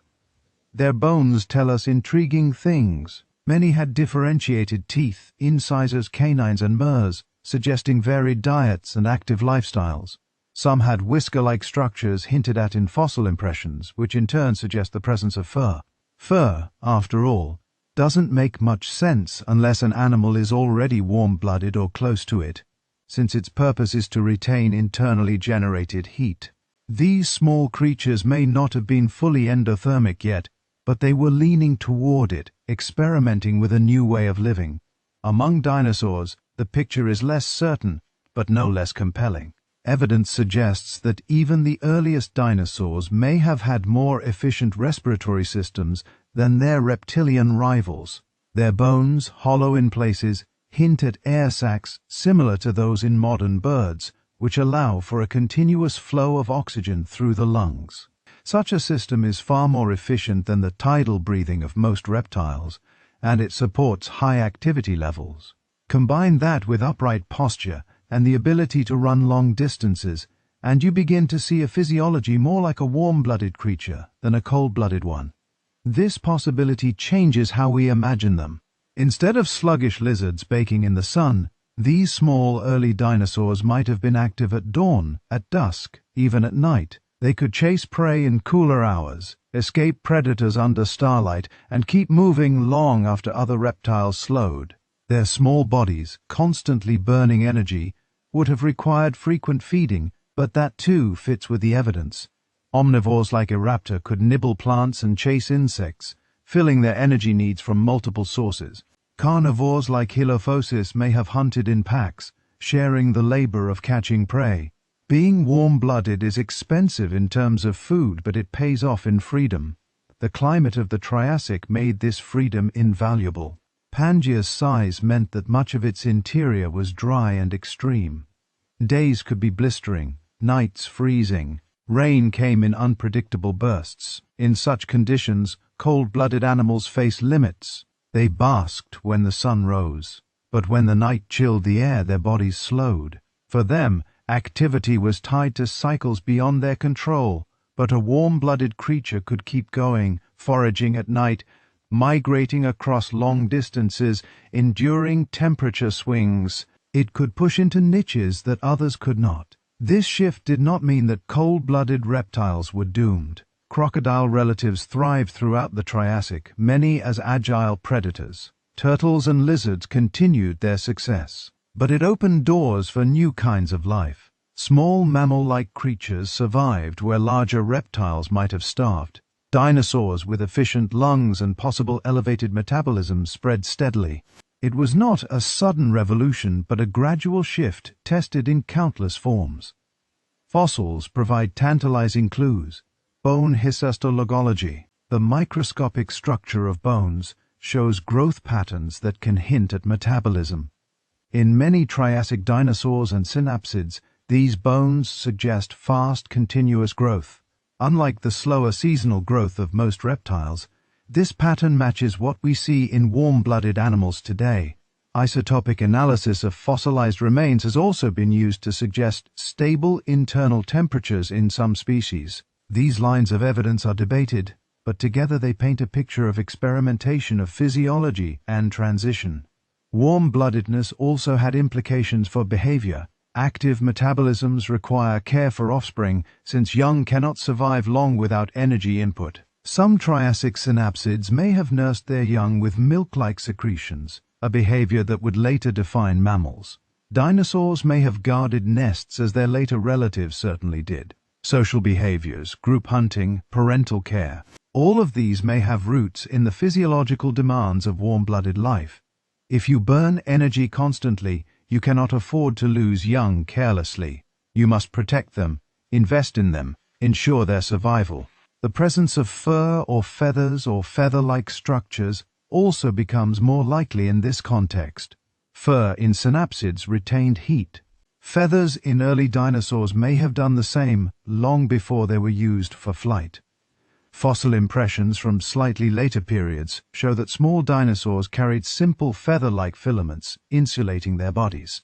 It is not hard to imagine that the groundwork for this was being laid in the Triassic, with small, agile predators and omnivores already experimenting with such coverings. To touch one of these creatures might have felt less like touching a lizard and more like brushing against a bird or a mammal. Why does this matter? Because physiology shaped the trajectory of life. The small mammal-like synapsids survived because they could live in niches cold-blooded reptiles could not. The early dinosaurs survived the Triassic's harsh shifts because their stamina and adaptability let them endure where others failed. Warm-bloodedness, or something close to it, was not just a trait. It was a strategy, one that tipped the balance when mass extinction struck again at the end of the Triassic. The cold world of the Triassic tested every form of life. Those tied too closely to external conditions often struggled. Those with the flexibility to generate their own heat, to keep moving through extremes, had a better chance. It was not an easy existence. Warm-blooded creatures had to eat constantly to fuel their engines, But those engines carried them forward into dawns and dusks, when the chorus of insects buzzed and the amphibians croaked, into nights when predators stalked and prey hid. The Triassic was a proving ground, and warm blood was one of the tools that proved most effective. Looking back, we can see the outlines of the future here. The small third synapsids would one day give rise to mammals. The lightly feathered dinosaurs would become the birds that fill our skies. Warm-bloodedness would spread, becoming one of the most successful strategies in the history of life. But in the Triassic, it was only beginning, an experiment carried by small footsteps and light bodies, by creatures that might have gone unnoticed. In their hearts, in their blood, the world was changing, and that change would ripple forward into every age to come. When people think of dinosaurs, the mind leaps to colossal figures. Towering sauropods that stretched like moving skyscrapers, horned ceratopsians that clashed in dramatic battles, or tyrannosaurs whose teeth alone could dwarf a human hand. But in the Triassic, dinosaurs were none of those things yet. Their dynasty, the one that would one day dominate the Earth for more than 150 million years, began not with thunderous footsteps, but with a handful of small, often overlooked creatures. Their rise was fragile, uncertain, and far from guaranteed. The world they inherited was still turbulent, shaped by competition with other reptiles, and by climates that tested survival daily.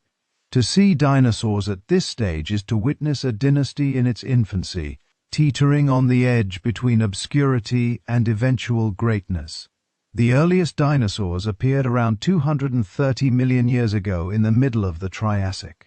They emerged in what is now South America, a region that in those days formed part of the vast interior of Pangaea. Their fossils, preserved in ancient riverbeds and floodplains, reveal animals that were small, lightly built, and adapted for speed. The raptor is one such fossil, barely a meter long. Its delicate frame suggests it was not a predator of large prey, but an opportunist, feeding on insects, small vertebrates, and perhaps plants as well. It was a creature of versatility, an attribute that likely helped its kind endure. Herosaurus, slightly younger and much larger, reached up to 3 m in length. With sharp teeth and powerful limbs, it was one of the first true predators of the dinosaur line, showing that even in these early days, dinosaurs were testing different ecological roles. But dinosaurs did not exist in isolation. They were only one of many reptile groups vying for space in the recovering ecosystems of the Triassic. Kurotars, the relatives of crocodiles, were among their fiercest competitors. These animals were astonishingly diverse, filling niches that dinosaurs would later claim. Some walked on 2 legs, others were armored plant-eaters, still others resembled sleek predators.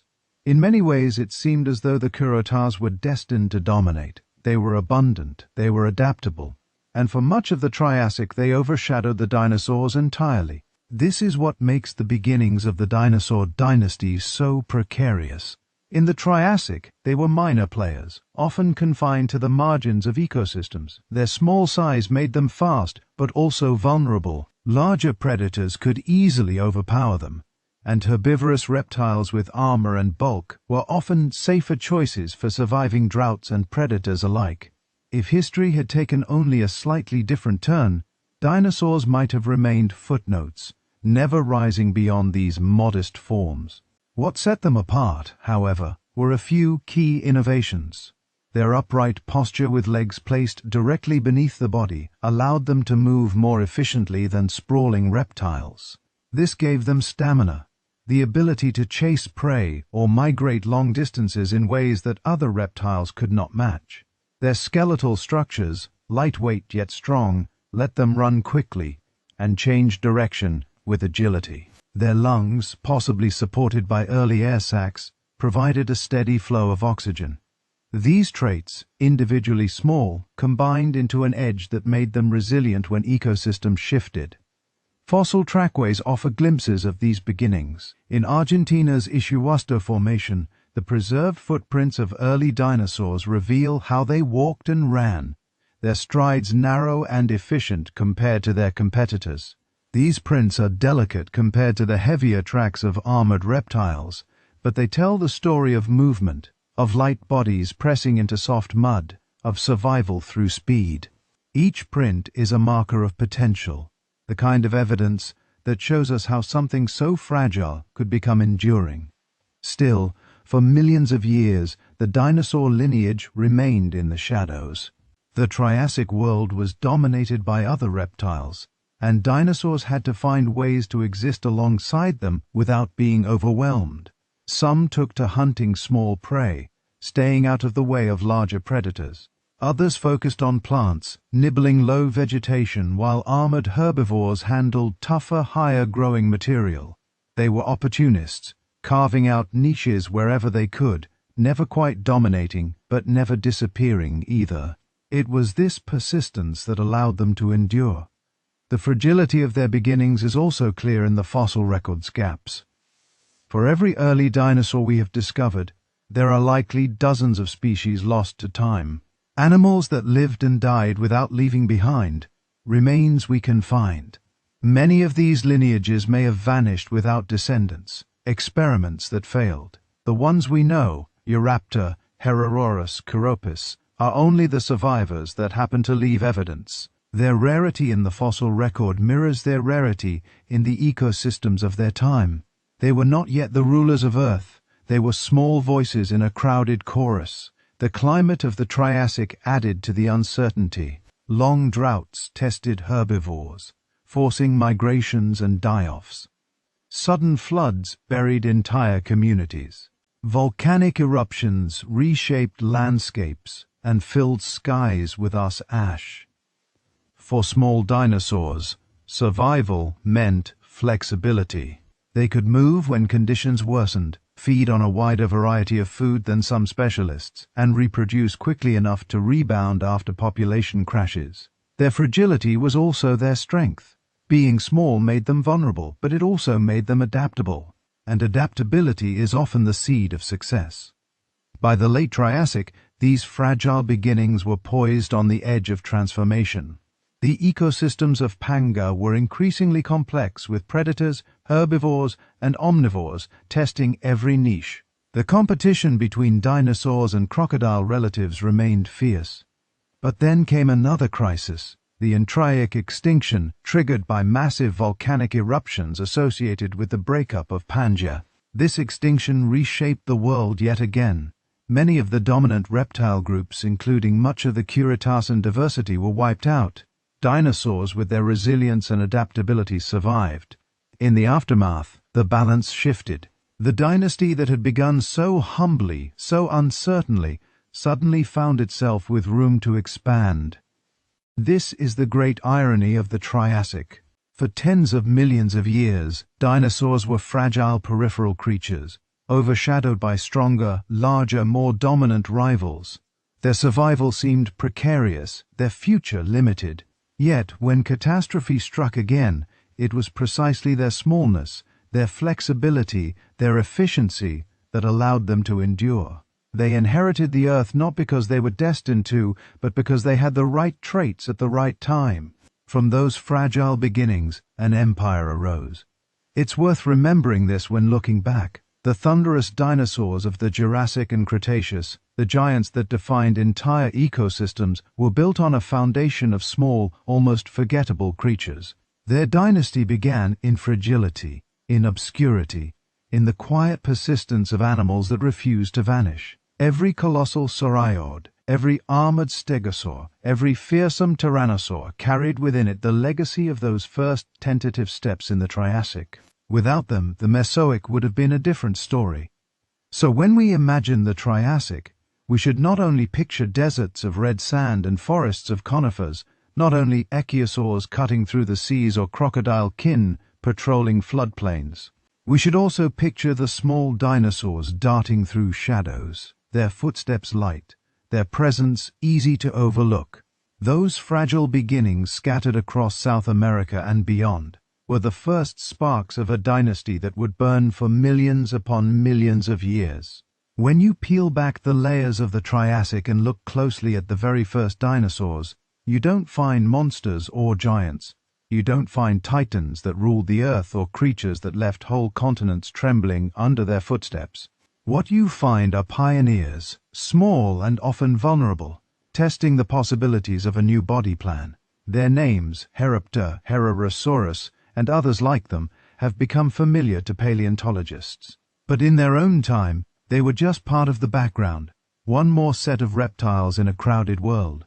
To us they represent the beginnings of something vast, but to the Triassic itself they were experiments, creatures whose success was anything but certain. Euraptor is often placed near the very base of the dinosaur family tree. Its fossils discovered in Argentina's Ischigualasto Formation tell us of an animal about the size of a medium dog, no more than a meter long. Its body was light and agile, built for quick movements. Its teeth were a mix, some sharp and curved, suited for meat, and others more leaf-shaped, which may have been useful for plants. This mixture suggests it was an omnivore, opportunistic rather than specialized. That adaptability might have been what allowed it to survive in the harsh and shifting landscapes of the late Triassic. It didn't dominate, but it found food wherever it could, and an ecosystem still fragile from earlier catastrophes. That counted for a lot. Herrerasaurus, found in the same region, tells a different story. Larger, more robust, and clearly carnivorous. It reached lengths of around 3 meters. Its skull was long and lined with sharp serrated teeth, perfect for slicing flesh. Its arms were strong, tipped with claws that could grasp prey, while its legs were built for speed. Herrerasaurus was one of the first true dinosaur predators, a hunter that combined agility with power. But even it was not the apex predator of its world. Kurotars and other reptile groups often overshadowed it, filling many of the roles we might expect dinosaurs to dominate. Herrerasaurus was significant not because it ruled, but because it represented the potential for dinosaurs to become serious hunters in the ages to come. Kephasis, another Triassic pioneer, is known from thousands of fossil specimens in what is now North America. Slender, long-necked, and fast, it grew to about 3 meters but remained lightly built, weighing far less than its size suggests. Fossil evidence points to the possibility that Caloposis lived in groups, perhaps even hunting cooperatively or at least gathering in large numbers. Some bone beds preserve dozens, even hundreds of individuals buried together, possibly by floods. Whether they truly hunted as packs or simply congregated in favorable areas, their sheer numbers suggest that these early dinosaurs had already discovered the advantages of social behavior. Each of these pioneers reveals something about the earliest dinosaurs.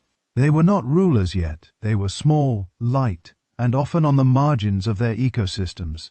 But they were experimenting with traits that would later become hallmarks of the group: upright posture, efficient breathing, light skeletons, speed, versatility of diet. These were being tested in real time. Evolution doesn't plan ahead. It throws possibilities into the world and most fail. But in Euraptor, Herrerasaurus, and Chiropus, we can see the outlines of what would later succeed. Their world was not an easy one.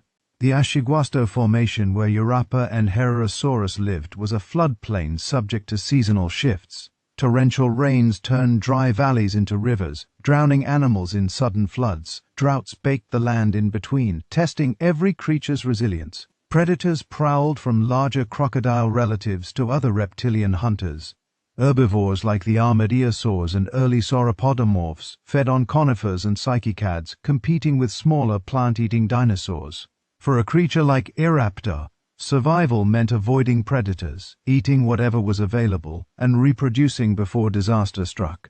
For Herrerasaurus, it meant chasing prey across unstable landscapes, sometimes succeeding, sometimes failing. Their lives were precarious and their success fragile. But their very presence marked something new. These were not just reptiles. Their anatomy was different, their posture more efficient, their lungs possibly more advanced. They were pushing into a new evolutionary space, one that would prove resilient when the end of the Triassic reshaped the Earth once again.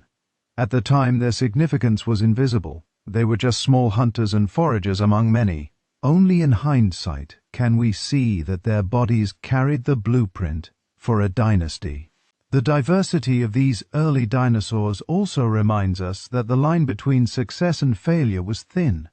Many Triassic dinosaurs left no descendants. They were experiments that ended when climates shifted or when competitors outpaced them. Herrerasaurus, for example, seems to have been part of a lineage that eventually died out, leaving no direct heirs. Raptor's exact place in the family tree is still debated, with some paleontologists arguing that it was close to the ancestors of all dinosaurs, while others suggest it belonged only to one branch. What matters is not that these species lasted, but that they represented the trial and error process through which dinosaurs as a group found their footing. The fossil record captures some of these fragile stories in vivid detail. In Chelysys, for example, paleontologists once thought they had evidence of cannibalism, juveniles preserved inside the stomachs of adults. Later studies suggested these remains may have been misinterpreted, but the idea itself speaks to how precarious life was. In times of scarcity, even desperate strategies might have been attempted. Whether or not Coelophysis actually ate its young, the possibility illustrates the thin line between survival and collapse in the Triassic world.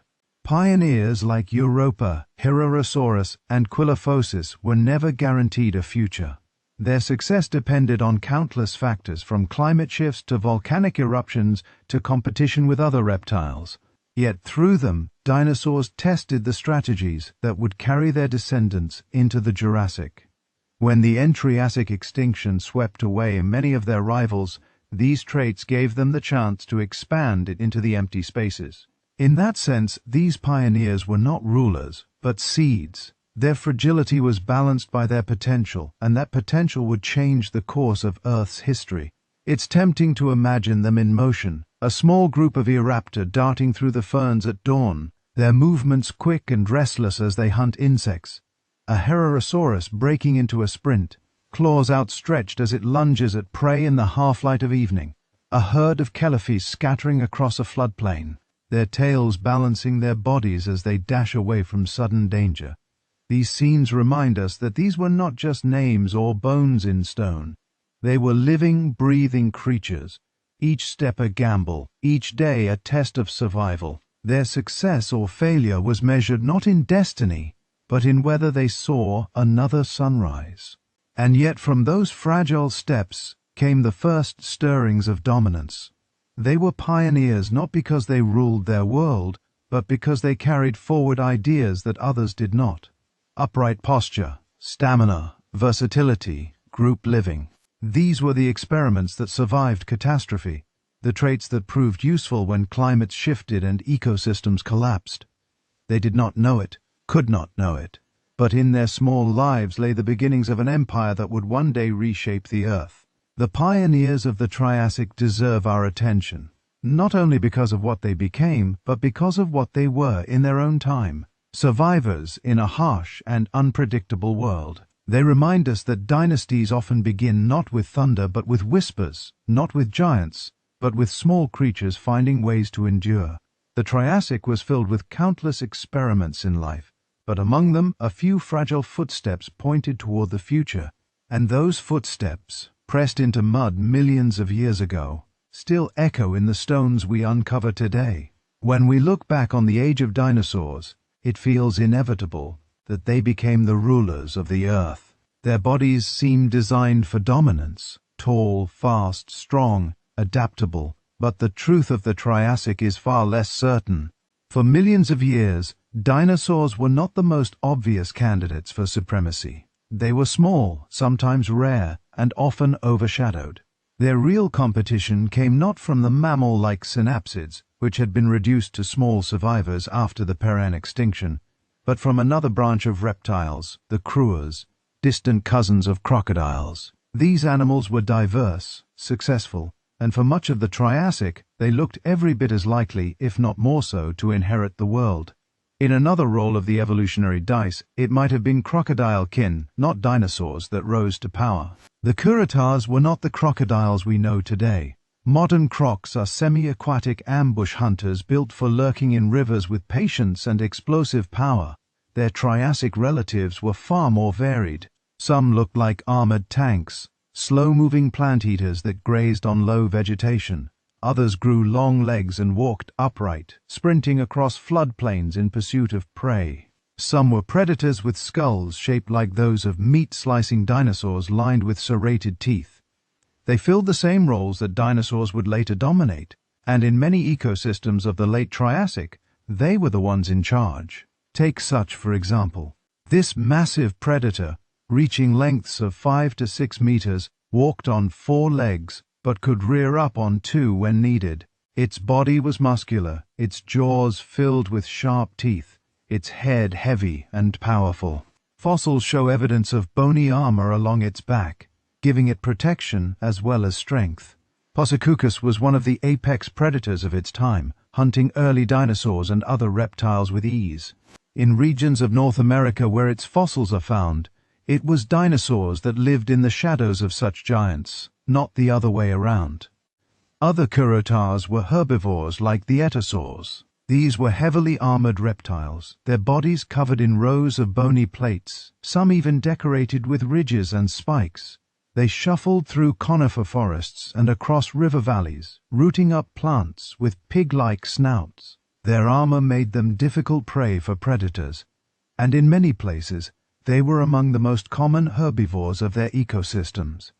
Dinosaurs were present, but it was these armored cousins of crocodiles that formed the backbone of plant-eating life. Then there were the roes, a group of large, upright walking predators that truly resembled dinosaurs in appearance. Their legs were positioned directly under their bodies, their stride efficient, their speed impressive.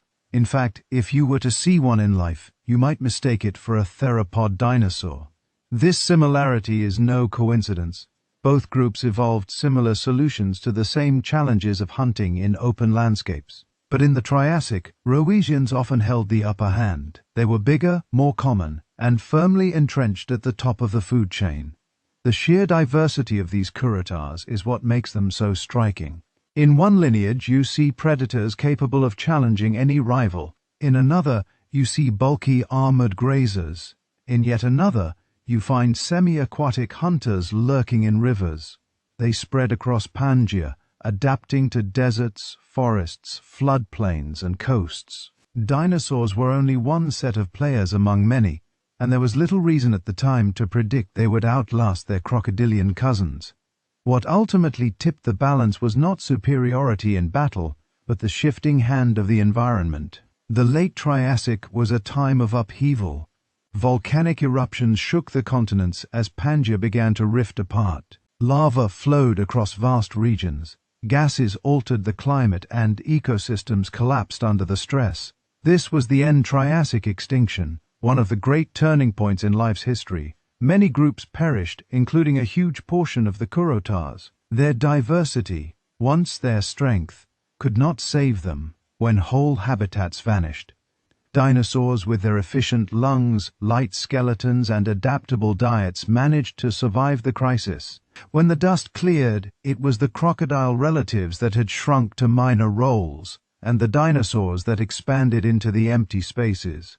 But imagining what might have been is a useful exercise. If the kurotars had weathered the End-Triassic extinction better, perhaps they would have become the dominant reptiles of the Mesozoic.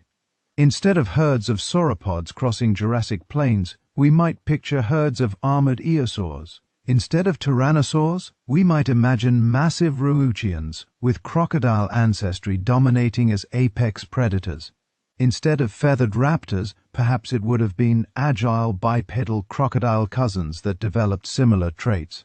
Evolution had multiple candidates for empire, and dinosaurs were only one of them.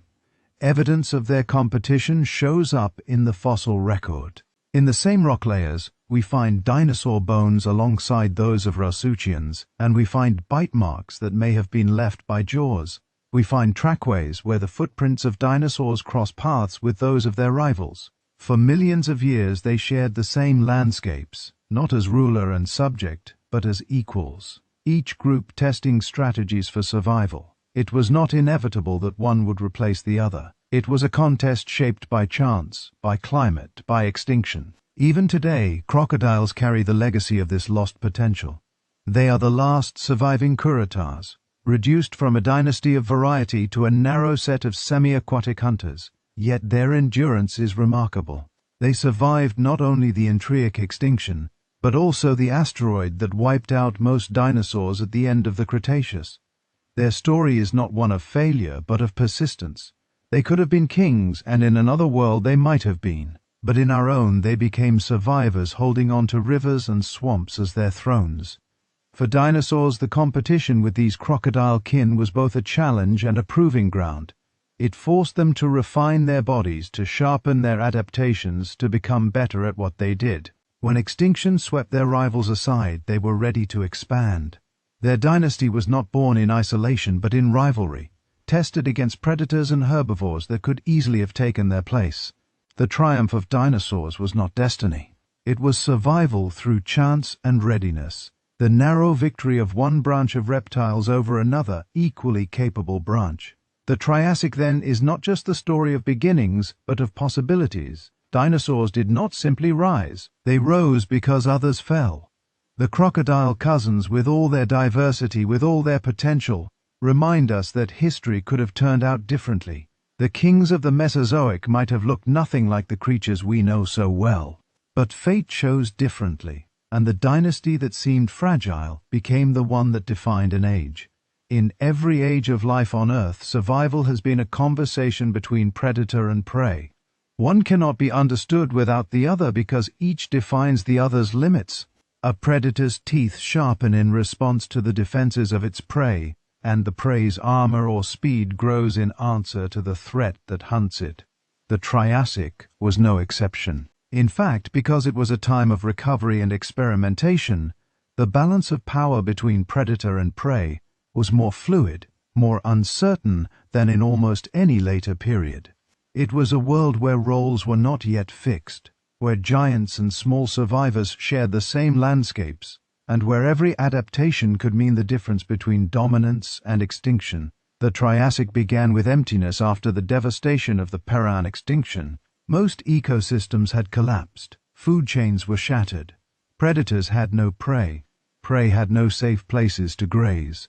Slowly, as plants regrew and insects repopulated, herbivores returned, and with them came the predators that depended on them. The earliest herbivores of the Triassic were often reptiles experimenting with new designs. Armored etosaurs rooting through soil, early sauropodomorphs nibbling on conifers, dissidents surviving a little longer in some corners. Each of these plant-eaters carried defenses of its own: armor, bulk, or the safety of herds. Predators adapted in response, testing speed, stealth, or brute force. Postosicus and other Rosutians stand out as examples of apex predators during this time. Their bodies were built for power. Strong legs positioned under the body gave them endurance and speed. Heavy skulls and serrated teeth gave them the tools to bring down large prey. In the Triassic floodplains of what is now North America, Apostoscis could dominate its ecosystem, hunting early dinosaurs and herbivorous reptiles alike. To smaller creatures like Colaphysis or the young of Brachiosaurus, the shadow of such a predator was constant. Yet predators did not always have the upper hand. Herbivores had strategies of their own, and in many cases those strategies were just as successful. The etosaurs, for instance, were not fast, but their thick armor made them difficult to attack. Predators risked injury when biting into their plates. Brachiosaurus and other early sauropodomorphs, while not heavily armored, used size and hairing as defense. A single individual might be vulnerable, but in groups, they could keep watch, and their sheer mass made them less appealing targets. For smaller prey animals, speed and stealth were the answers. Eoraptor and similar creatures survived by darting through undergrowth, staying unseen and fleeing at the first sign of danger. The balance of power extended into the water as well. Tail-spawned amphibians lurked in rivers and lakes, their broadheads snapping up fish or small reptiles. Early ichthyosaurs and nothosaurs patrolled the seas, preying on ammonites, fish, and each other. The oceans, like the land, were arenas of constant adjustment.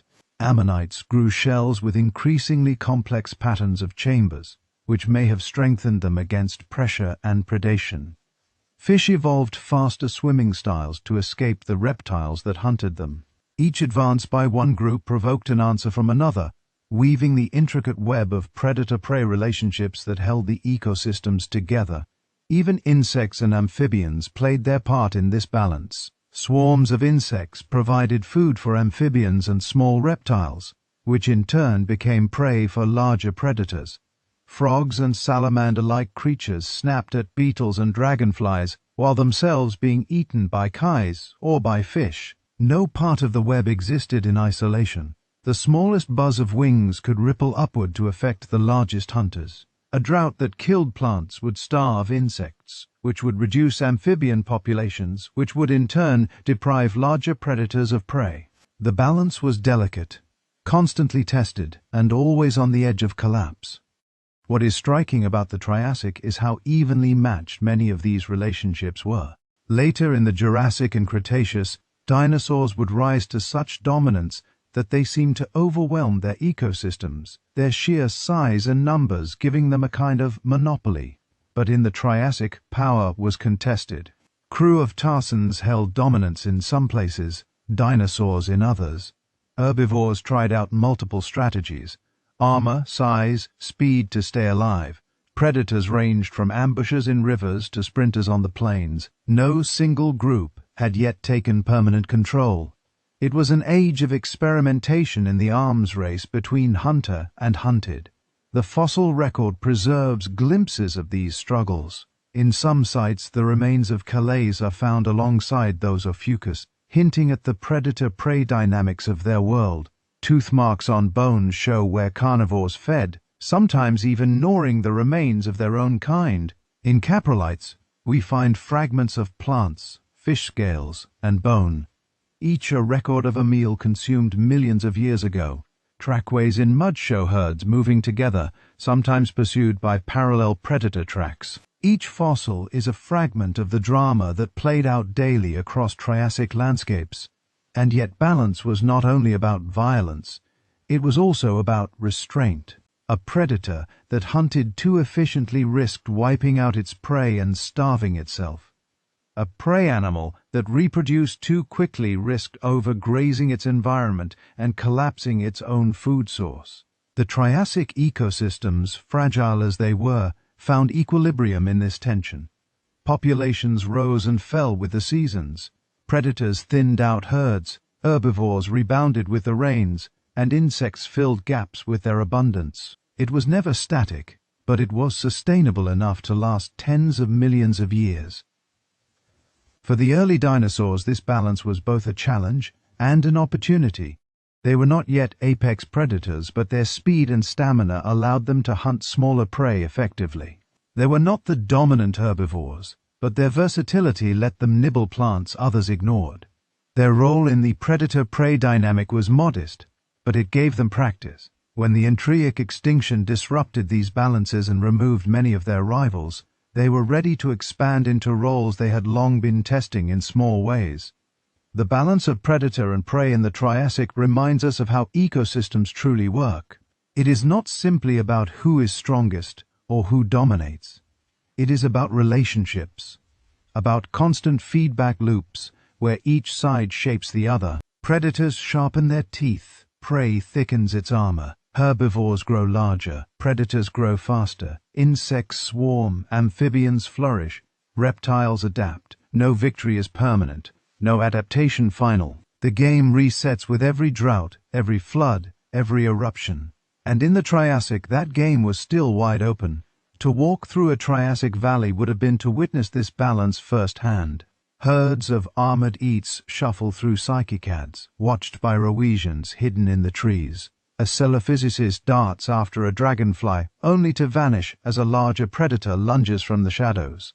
In the river nearby, a teen spondle snaps at fish while nosaurs patrol the shallows.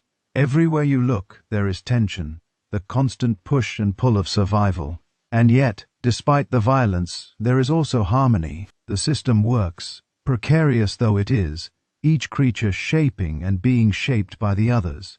The Triassic was not yet the age of dinosaurs, but it was the crucible in which their dynasty was forged. Their rivals were powerful, their prey elusive, their environment unforgiving. To survive here was to learn balance, how to take without exhausting, how to run without tiring, how to adapt without breaking. Predator and prey together built the world that would carry forward into the Jurassic, a world where dinosaurs would finally step into the roles they had been rehearsing. When we talk about the Triassic, we can't separate the animals and plants from the stage they lived on. And in that age, the stage was unlike anything we know today. Instead of scattered continents separated by oceans and shaped into the familiar outlines we learn from maps, nearly all of Earth's land was gathered into a single vast supercontinent. Pangaea stretched across the globe from north to south, an unbroken expanse of rock and soil that created a horizon seemingly without end. To walk it would have been to cross deserts larger than any we can imagine now, forests that seemed to go on forever, and mountain chains that cut across entire regions without interruption. It was a world defined not just by its creatures, but by its sheer scale. The immensity of Pangaea shaped everything. Its sheer size created climates far more extreme than we're used to today. Along the coasts, where seas could moderate temperatures and bring rain, life was relatively lush. Rivers meandered into wide flood, plains plants grew in abundance, and animals had food and water enough to sustain them. But in the interior, hundreds or even thousands of kilometers from the sea, the story was different. There rain rarely fell, and when it did, it often came in brief, violent bursts. The summers were blisteringly hot, the winters bitterly cold. Deserts stretched in endless waves of red sand, punctuated only by the occasional river valley or oasis where life could cling to existence. This contrast between coast and interior gave the Triassic world its character. Along the margins of Pangaea, where green shores hugged warm oceans, ecosystems flourished with relative stability. Forests of conifers, cycads, and ginkgos shaded the ground, and rivers supported amphibians, reptiles, and insects. Here herds of herbivores could find food, and predators followed in their wake. Inland, however, survival was far more precarious. There only the hardiest plants grew. Scrappy conifers with needle-like leaves, tough, spiked ferns clinging to the rare patches of moisture. Animals had to travel long distances to find food and water, and the open deserts left them exposed to predators and the elements alike. The endless horizon of Pangaea also meant that animals could spread widely. There were few barriers, no oceans cutting off migration routes, no continents isolating populations. A dinosaur that evolved in what is now Argentina could over time or over generations spread north into what is now North America or east into Africa without crossing a sea. This connectivity allowed for rapid dispersal of species, which is why we find some of the same kinds of Triassic animals in fossil beds separated today by entire oceans. The world was open, its paths unbroken, its horizons seemingly infinite. But this openness also came with instability. Without oceans breaking up the land, where the patterns grew harsher, monsoons swept across vast regions, bringing floods that turned valleys into temporary wetlands. Then the rains would vanish, leaving behind cracked earth and parched vegetation. For animals, this meant constant adaptation. Herbivores had to move with the seasons, following the growth of plants. Predators had to follow the herds or risk starvation. Small creatures from insects to early mammals relied on burrows and shelters to ride out the extremes. No one could stay still for long because Pangaea's climate was never gentle for long. Mountains cut through parts of this vast continent, remnants of earlier collisions that had brought the land masses together. These ranges influenced rainfall, creating rain shadows and dry basins. Rivers carved their way through valleys, offering lifelines of green and otherwise barren expanses. Along these rivers, forests grew thicker, and life gathered. Fossil evidence often comes from these ancient riverbeds, where floods buried bones and preserved the traces of creatures long gone. It is in places like these that we find the remains of Herrera and Coelophysis, early pioneers whose fragile steps were pressed into the mud of floodplains. The sheer scale of Pangaea also created opportunities for giants. With so much open land, there was space for large herbivores to roam, for predators to chase them across vast plains. Brachiosaurus, One of the earliest large dinosaurs grew to lengths of 9 meters and could range widely across the continent. Armored eats shuffled in herds through conifer forests, their heavy bodies safe from many predators. And above all of this, the open landscapes favored animals that could move efficiently. Upright posture, stamina, and endurance became decisive traits. And it is no coincidence that dinosaurs with their straight legs and efficient breathing thrived in this environment. But the endless horizon of Pangaea was not just a blessing, it carried within it the seeds of destruction. The land mass was restless, its tectonic plates pulling and grinding beneath the surface. Volcanoes erupted across rift valleys, sending lava and gases into the air. The Central Atlantic Magmatic Province, one of the largest volcanic systems in Earth's history, would eventually erupt at the end of the Triassic, unleashing enough basalt to cover millions of square kilometers. The gases from these eruptions altered the climate, contributing to the extinction that cleared the stage for dinosaurs to expand fully. Pangaea's vastness gave life its space, but it also made it vulnerable to catastrophe on a scale no smaller continent could endure. To stand on Pangaea would have been to feel both awe and unease. The horizon stretched farther than the eye could see, the land unbroken except by the shimmer of distant heat, or the dark line of a conifer forest. Herds moved slowly across open plains, their silhouettes small against the immensity of the land. Predators prowled the edges, their movements dwarfed by the space around them. Overhead the sun beat down without mercy, and when storms came, they swept across the land with a ferocity amplified by the openness of the continent. It was a stage both grand and unforgiving one that shaped every creature that lived upon it. For paleontologists, the fossils of Pangaea tell this story, not just in bones, but in the rocks themselves. The red beds of Triassic formations colored by iron oxides speak of deserts and arid climates. Ripple marks and mud cracks tell of rivers that rose and fell, lakes that dried, and valleys that alternated between flood and drought. Ash layers remind us of the constant presence of volcanoes. Each stratum is a page in the record of a supercontinent's life, capturing the extremes that defined it. The endless horizon of Pangaea gave the Triassic its scale and its character. It connected ecosystems. It tested resilience, and it amplified both opportunity and danger. Dinosaurs began their dynasty here in this vast and open world where survival meant endurance and adaptability. Their rivals, the crocodile kin, also thrived here, spreading across the same plains and forests. Small mammals and amphibians found niches where they could, often in the margins of rivers or the shelter of forests. Insects filled the air, linking it all together. Every creature, large or small, was shaped by the immensity of the land beneath them. And yet, for all its power and reach, Pangaea was not permanent. Its endless horizon would eventually fracture, splitting into continents that drifted toward the shapes we know today. But in the Triassic, it was whole, and that wholeness gave rise to both fragility and resilience. The creatures that lived on it were tested by its extremes, forged by its size, and carried forward by the opportunities it provided.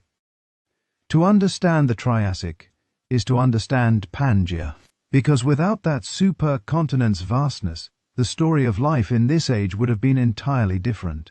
The Triassic was not only a story of animals finding their place or plants pushing back across landscapes left barren by extinction. It was also a story of Earth itself in motion, restless and unpredictable beneath the soils where cycads took root and above the floodplains where early dinosaurs left their tracks. Forces far greater were at work. Volcanoes thundered, continents strained against each other, and the atmosphere itself shifted with gases and ash. To live in the Triassic was to live at the mercy of a planet that was rebuilding and remaking itself constantly, sometimes slowly, sometimes with explosive violence. Volcanoes had always been part of Earth's story, but in the Triassic, they were both destroyers and creators. Across Pangaea, rift valleys were opening, places where the immense supercontinent was beginning to stretch and crack. These were the first hints that one day Pangaea would break apart. But in the Triassic, it was still whole, the cracks running like silent warnings through its surface. Along these rifts, volcanoes erupted, sometimes quietly, spilling lava that cooled into vast basalt plains and sometimes catastrophically, sending ash clouds into the sky and choking whole regions in poisonous gases. For the animals and plants that live nearby, these events could mean sudden death. For the atmosphere, they meant long-term change. The gases released during these eruptions, carbon dioxide, sulfur dioxide, methane from destabilized deposits, reshaped climates. Carbon dioxide trapped heat, warming the planet. Sulfur dioxide reflected sunlight, cooling the surface temporarily, but also acidifying rain when it returned. These fluctuations created climates that could swing between extremes, leaving ecosystems constantly off balance.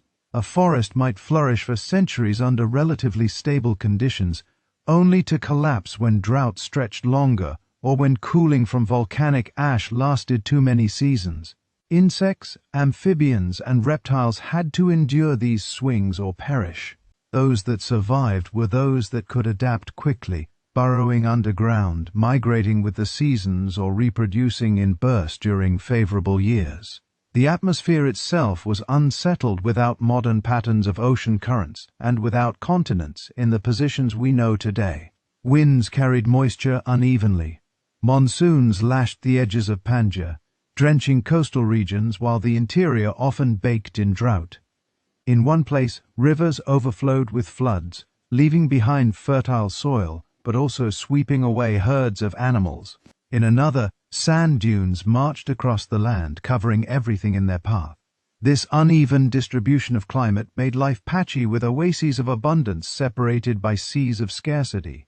Animals had to move constantly following rains and growth. For predators, this meant long migrations. For prey, it meant constant vigilance. The record of these changes is written into the rocks. Layers of ash capture volcanic outbursts frozen in time as pale bands amid the red sediments of Triassic deserts. Chemical traces in ancient soils reveal spikes of carbon dioxide. Sudden shifts in temperature. Fossil forests preserved in volcanic mudflows show us stands of trees that grew for centuries before being buried in an instant. Each of these clues tells of a restless world, a place where stability was rare and the ground itself could not be trusted. And yet volcanoes were not only destructive, they also enriched the earth. Lava, once cooled, created fertile soils rich in minerals that plants could use. Ash layers could seed new growth once the danger had passed, feeding forests for generations.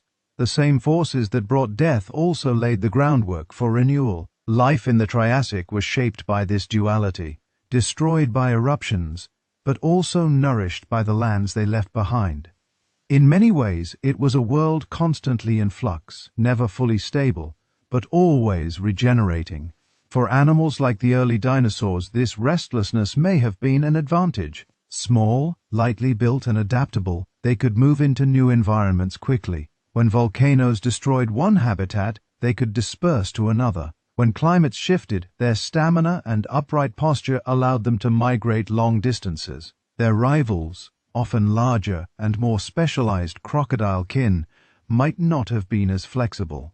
This difference may help explain why dinosaurs ultimately survived the Triassic extinction, when massive volcanic eruptions created some of the most dramatic climate upheavals in Earth's history. The Central Atlantic Magmatic Province, a vast volcanic system, was the ultimate expression of this restlessness. At the boundary between the Triassic and Jurassic, it erupted on a scale almost unimaginable today. Lava flows stretched for thousands of kilometers. Gases filled the air for centuries. Temperatures rose. Ocean chemistry shifted. Ecosystems collapsed. Entire groups of reptiles vanished. And yet, dinosaurs passed through, scarred but alive, ready to expand into the spaces that had been emptied. This was the defining moment of their rise, and it was born not from triumph in battle, but from survival in the face of planetary upheaval. The atmosphere itself during the Triassic was not the same as ours. Oxygen levels were lower, closer to 15 to 17% compared to today's 21%. This made life harder for animals that relied on deep breaths for stamina.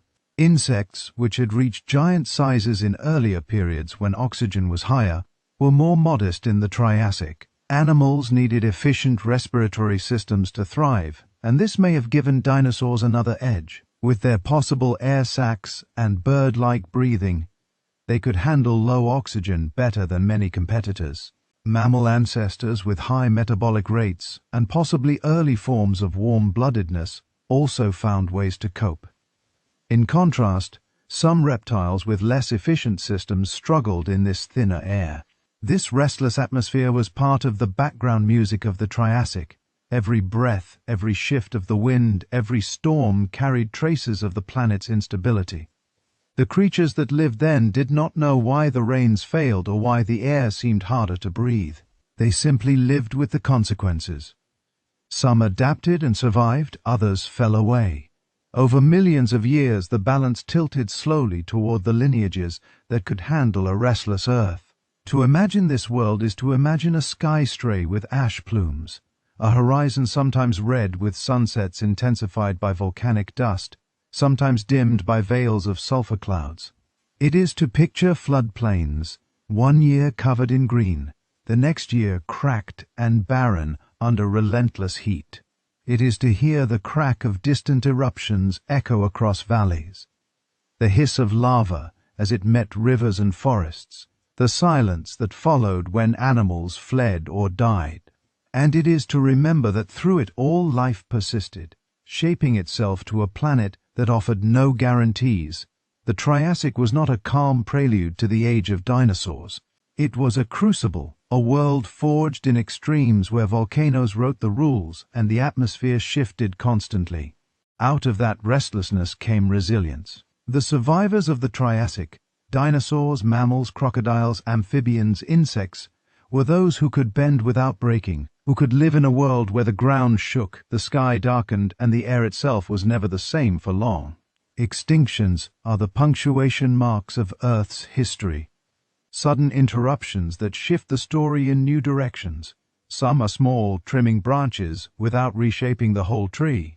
Others are so massive that they topple entire forests of life, leaving behind bare ground for something new to take root. The end of the Triassic was one of those great upheavals. For tens of millions of years, life had been rebuilding from the devastation of the Permian. Forests stretched again across the land. Rivers filled with amphibians and fish. Reptiles of every shape and size tested the limits of evolution. Dinosaurs were there, but they were minor players, sharing their stage with armored herbivores, crocodile cousins, and amphibian giants. Then the skies darkened. The ground split open and the balance of power shifted forever. The cause of this extinction lies deep within Earth's crust. As Pangaea began to fracture, enormous volcanic systems opened along the seams of the supercontinent. The Central Atlantic Magmatic Province, one of the largest volcanic provinces in Earth's history, erupted over what is now eastern North America, northwestern Africa, and parts of South America and Europe. For hundreds of thousands of years, lava spilled across the land in sheets that hardened into basalt, covering millions of square kilometers. These were not small eruptions. There were continent-spanning events repeated in pulses, each lasting long enough to overwhelm ecosystems and alter the climate. The skies filled with gases. Carbon dioxide poured out in staggering amounts, trapping heat and pushing the planet toward rapid warming. At the same time, sulfur dioxide and ash clouds created short-term cooling, dimming sunlight and disrupting photosynthesis. The combination of warming, cooling, acid rain, and ocean changes created chaos. Plants withered under droughts and toxic rains.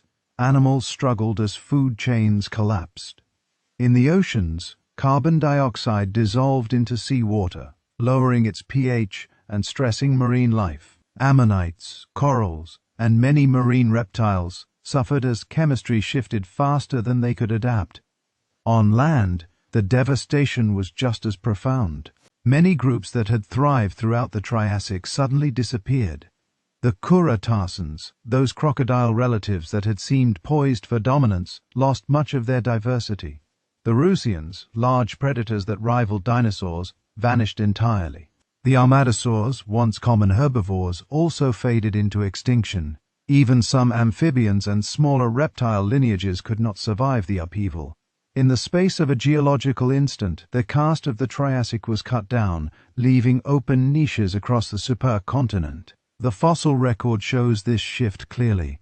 In Triassic rocks, the diversity of reptile groups is broad with dinosaurs present but limited. Then across the boundary into the Jurassic, many of those groups vanish and dinosaurs begin to multiply. Their footprints appear in greater abundance, their fossils in greater variety. What had been small, fragile populations suddenly expanded into dominance.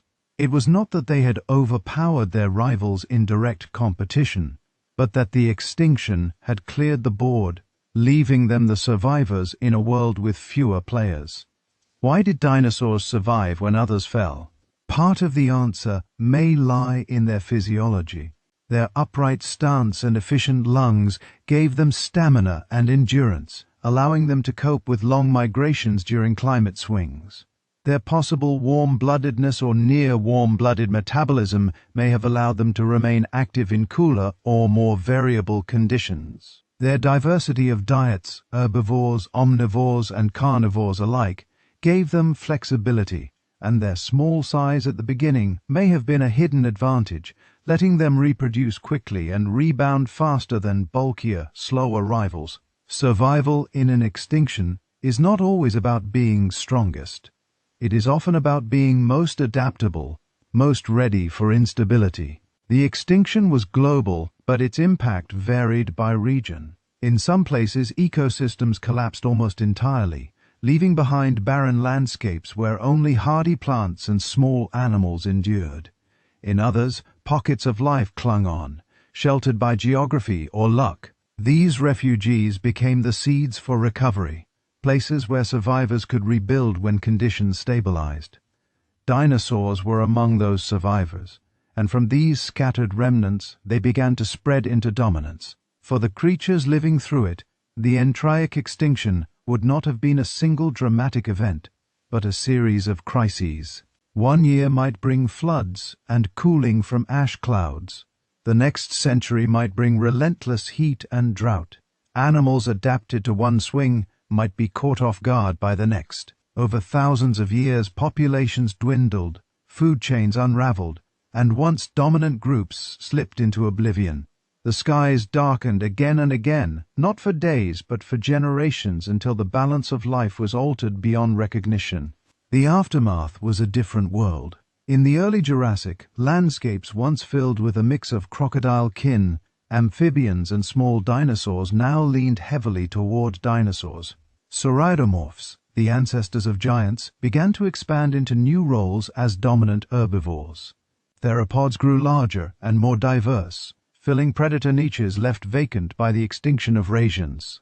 Small mammals, still insignificant in size, endured in the shadows, waiting for their turn in a much later age. Crocodile relatives survived too, but in reduced forms, confined mostly to semi-aquatic lifestyles rather than the sweeping diversity they once enjoyed. The balance of power had shifted, and the dynasty of dinosaurs had truly begun. Extinctions like this remind us how fragile dominance can be. For much of the Triassic, it was not clear who would rise. Crucians seemed every bit as capable as dinosaurs. Amphibians still clung to their rivers, and small synapsids carried the seeds of mammals. Then the Earth itself intervened, tilting the scales. The skies darkened, the atmosphere grew restless, and in the aftermath, only a few lineages carried forward.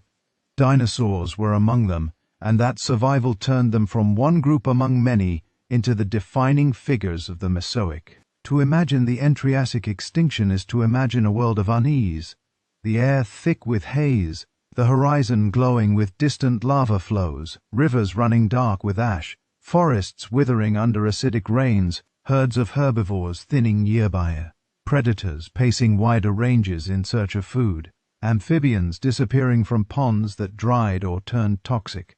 It was not a single catastrophe, but a grinding attrition, a long twilight that stretched across millennia. And then slowly, when the eruptions eased and the skies cleared, new green began to spread again.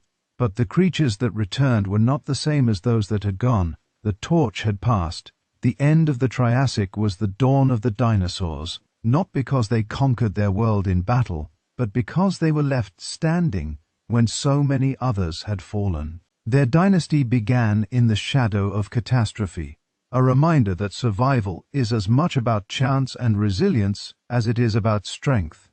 When the skies darkened, many lineages vanished. But the dinosaurs endured, and from that endurance came an empire that would last for the next 135 million years. When we look back at the Triassic, the temptation is to skip ahead, to see it only as a prelude to the Jurassic, where dinosaurs truly begin to dominate. But the truth is, the Triassic is the hinge where everything turns. It's the place where survival, fragile and uncertain, transforms into supremacy. Dinosaurs were not destined to rule the Earth. They were small, scattered, and surrounded by rivals that seemed better equipped to take over. Yet, when disaster struck at the end of the Triassic, dinosaurs did not just endure. They emerged as the central survivors. That survival set the stage for everything that followed, and in the space of a geological moment, their quiet persistence became the foundation of an empire.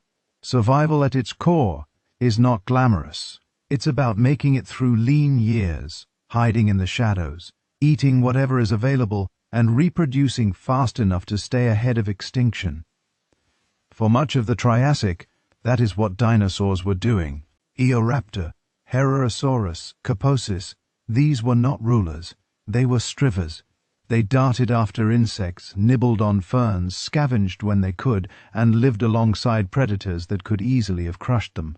They found ways to stay alive without outshining their competitors. The fact that they managed to persist in such a crowded world was itself remarkable. The key was adaptability. Early dinosaurs were generalists. Some, like Europa, could eat both plants and meat, making them less vulnerable to sudden shortages. Others, like Caloposis, lived in groups which gave them safety in numbers and perhaps hunting advantages. Their bodies were light, their postures upright, their movements efficient. They did not need to be the largest or the strongest. They needed only to stay nimble, to take advantage of whatever scraps the world offered. In times of stability, this kept them in the background, but in times of crisis, it gave them the flexibility to endure. When the End-Triassic extinction struck, that flexibility became decisive. Many of their rivals were specialists. Etosaurs relied on particular kinds of vegetation. Brachiosaurs filled roles as apex predators, dependent on a steady supply of large prey. When climate swung wildly, when vegetation collapsed, when prey vanished, specialists starved. Dinosaurs, with their mixed diets, efficient bodies, and rapid reproduction, weathered the storm more easily. They didn't escape unscathed. Many species disappeared, but as a group, they held on. And when the extinction ended, they were left standing in landscapes suddenly emptied of competitors. This was the turning point. For tens of millions of years, dinosaurs had been minor figures, overshadowed by crocodile cousins and amphibian giants.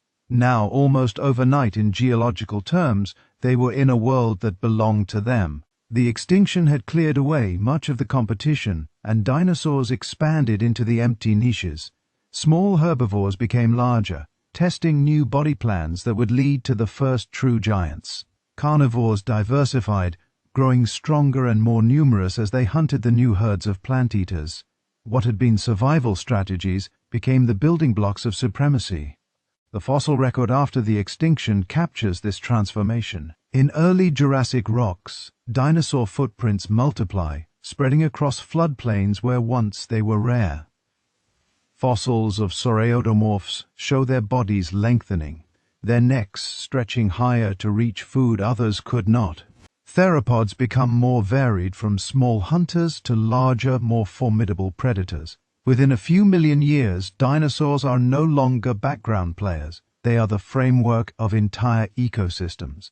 Their supremacy is not a gradual rise through competition, but a sudden expansion fueled by opportunity. This shift was not only about the disappearance of rivals, but also about the endurance of traits already present. Dinosaurs had always carried the potential for dominance in their upright stance, efficient lungs, and versatile diets. The extinction simply removed the barriers that had kept that potential from flourishing. In that sense, supremacy was not something they achieved after the extinction. It was something they were already equipped for, waiting for the chance to express it. Survival was the test. Supremacy was the reward. It's important to see how fragile this path was. Had the End-Triassic extinction not occurred, it's entirely possible dinosaurs would have remained small and scattered. Cretaceans might have continued as the dominant predators and herbivores. Amphibians might have held on longer in their rivers and lakes. Mammal ancestors might have expanded earlier. The world we imagine as the Age of Dinosaurs could easily have been an age of crocodile kin. History is not destiny, it is chance shaped by readiness.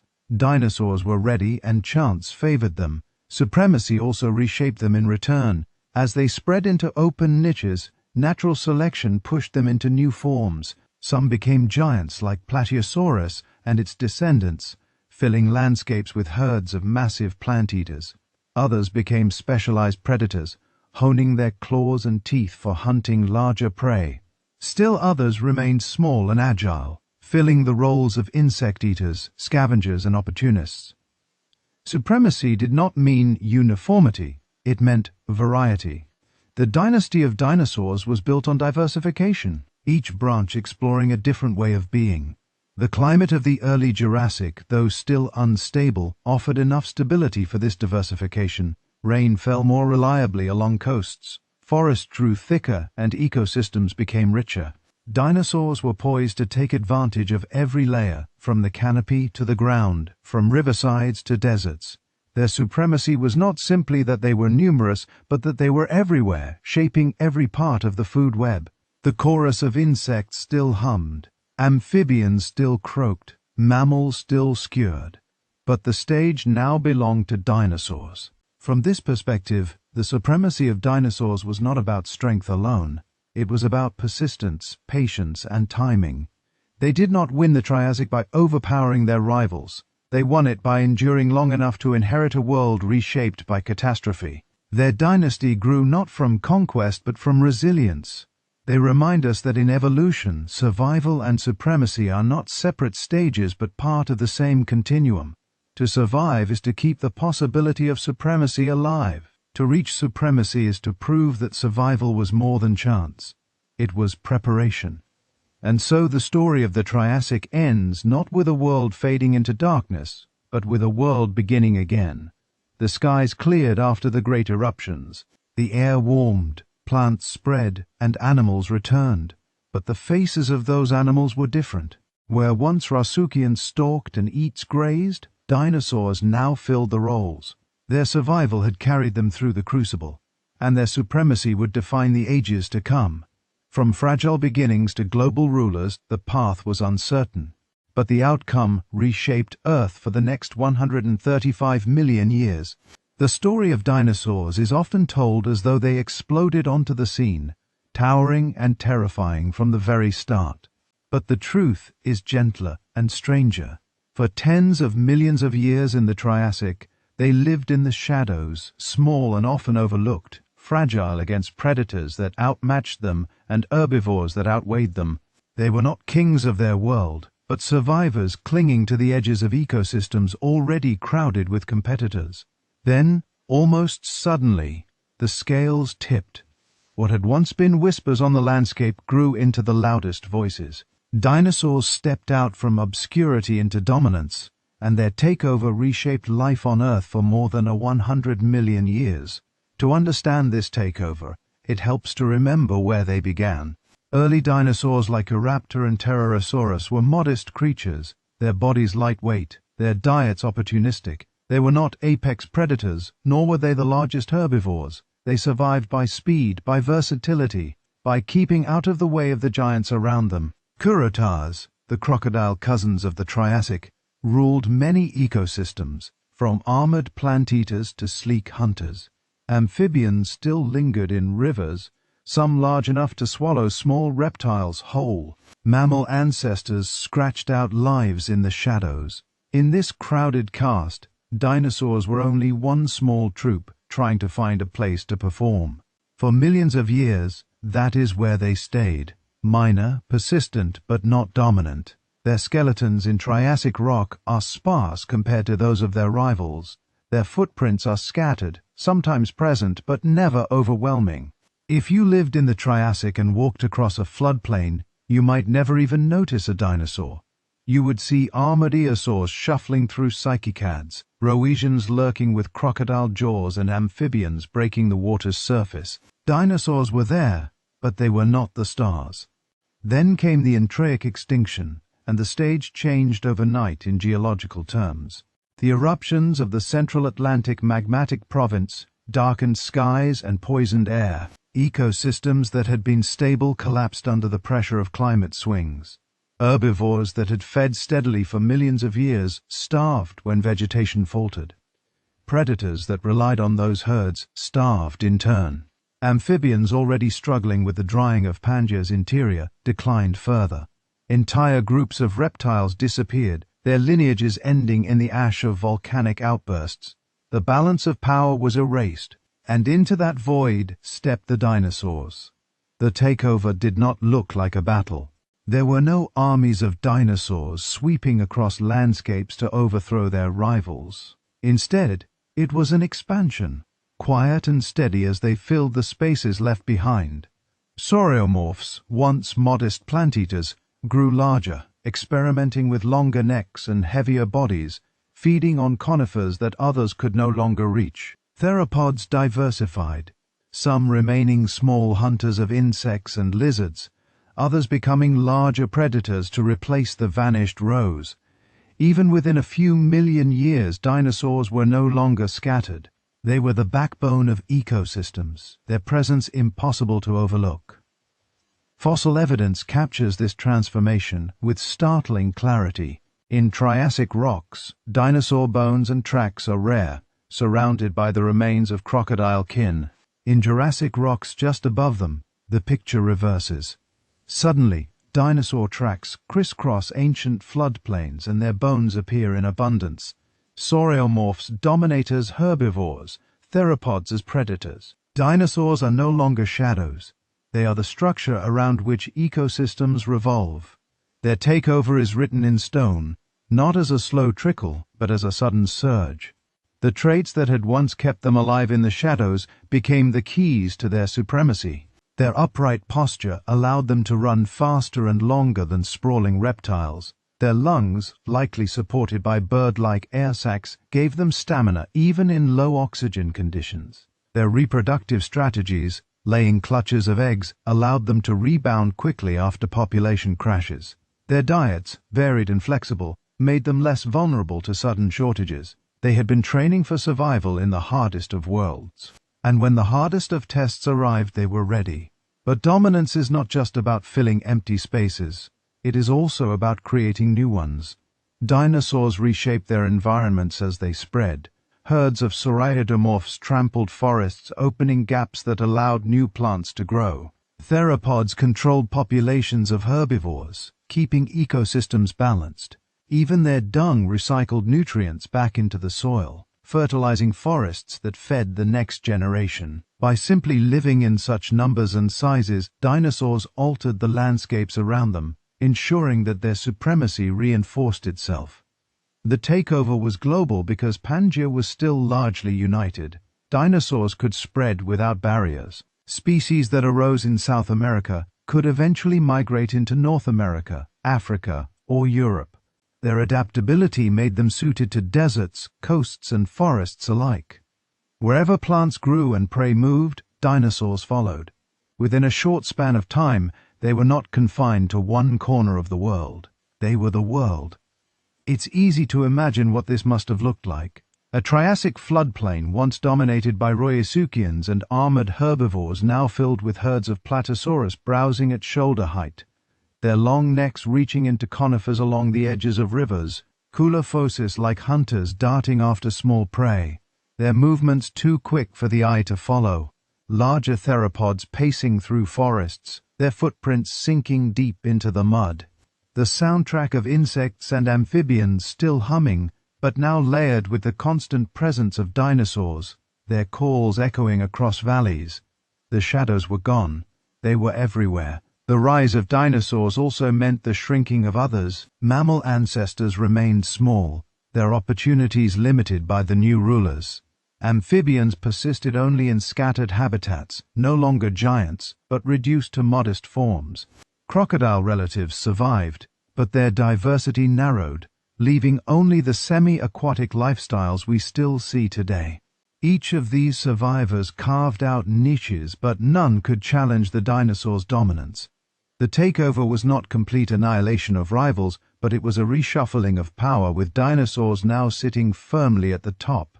This transformation reminds us how fragile and contingent history is. Dinosaurs did not win because they were guaranteed to. They won because catastrophe cleared the field, and they were best equipped to seize the chance. Their supremacy was the product of survival, adaptability, and timing. For millions of years they had been little more than survivors, waiting in the shadows. Then the earth shifted, the skies darkened, and when the world brightened again, they stood unchallenged. From that moment, their story was no longer one of fragility. It was one of expansion, innovation, and resilience. For the next 135 million years, they would be the dominant animals of Earth, evolving into forms stranger and grander than anything the Triassic had hinted at. But it all began here in the quiet transformation from shadows to dominance. When survival tipped into supremacy, and the dynasty of dinosaurs truly began, the Triassic ended not with quiet, but with upheaval. Volcanoes split the sky, ash and gas reshaped climates, and whole lineages disappeared into extinction. When the dust settled, the world that emerged was no longer the one that had been. It was the dawn of the Jurassic, a new chapter in Earth's story. And waiting beyond that threshold was a horizon unlike anything life had ever known.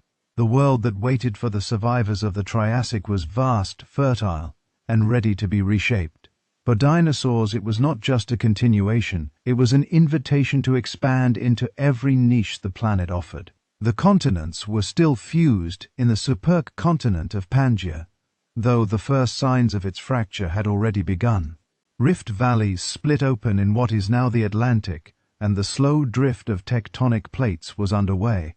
But in the early Jurassic, the land was still connected, and this connectivity allowed life to spread across enormous distances. Dinosaurs, already hardened by the struggles of the Triassic, were positioned to take advantage of this unity. Where their rivals had fallen, they spread step by step, herd by herd, footprint by footprint, until they filled entire landscapes. The Jurassic horizon was greener than much of the Triassic had been, with climate stabilizing after the chaos of eruptions. Forests flourished, conifers dominated, their tall trunks and spreading canopies creating new layers of habitat. Sea shards and ginkgos stood among them, while ferns carpeted the ground. Horseheats clustered along riverbanks, their reed-like stalks reaching into the air. Grasses and flowers had not yet evolved, so the landscapes were alien by modern standards.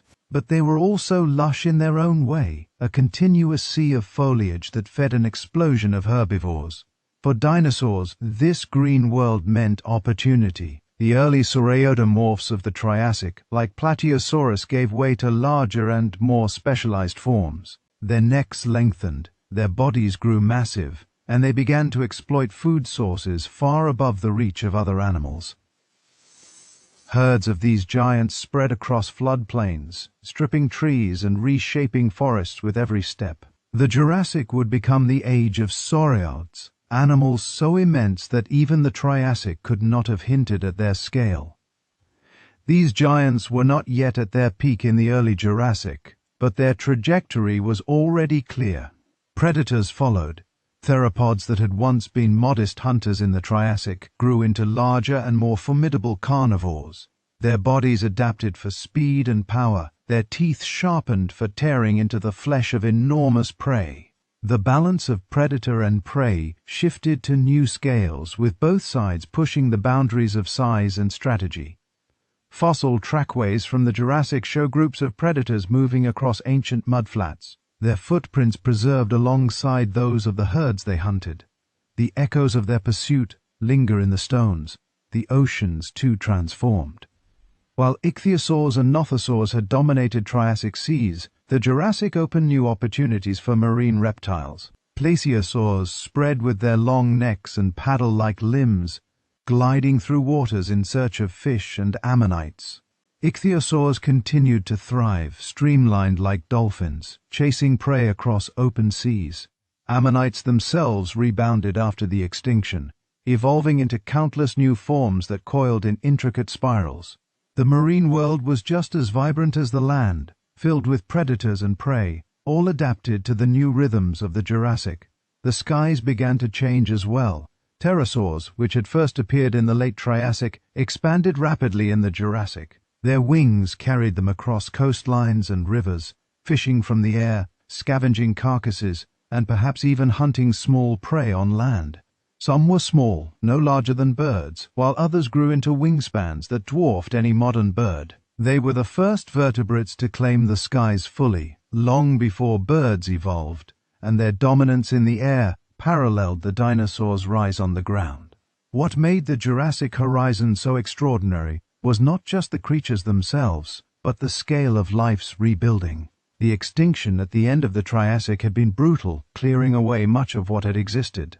But life rebounds, and the Jurassic was that rebound on a grand scale. Ecosystems grew larger, more complex, more stable. The survivors of the Triassic were no longer clinging to existence, they were flourishing. Dinosaurs were the most visible beneficiaries, but mammals, crocodiles, amphibians, and insects all carved out their roles in this new world. The chorus of life was louder, more layered, and more enduring. The fossil record of the Jurassic gives us snapshots of this horizon. Petrified forests preserve entire stands of trees, their trunks still rooted where they grew. Bone beds capture herds of sauropods buried together in floods or volcanic ash, their massive skeletons testaments to their scale. Footprints stretch across ancient floodplains, showing paths where herds and hunters once moved. In marine deposits, ammonites and echosaurs lie side by side, their shells and bones recording the richness of the seas. Each fossil is a fragment of the horizon that opened after the Triassic, a glimpse into the world that dinosaurs would inherit fully. The Jurassic was not without its challenges. Volcanoes still erupted, climates still shifted, and predators still tested every prey animal's defenses. But compared to the restless extremes of the Triassic, the Jurassic offered more stability, more room for expansion. It was a canvas wide open, and dinosaurs painted themselves across it in every form imaginable. Their supremacy was no longer fragile. It was established, visible in every footprint, every skeleton, every trace. To stand at the threshold between Triassic and Jurassic would have been to see contrast in stark relief. Behind you, a world of struggle, of small dinosaurs darting in shadows, of rivals vying for power in a restless climate.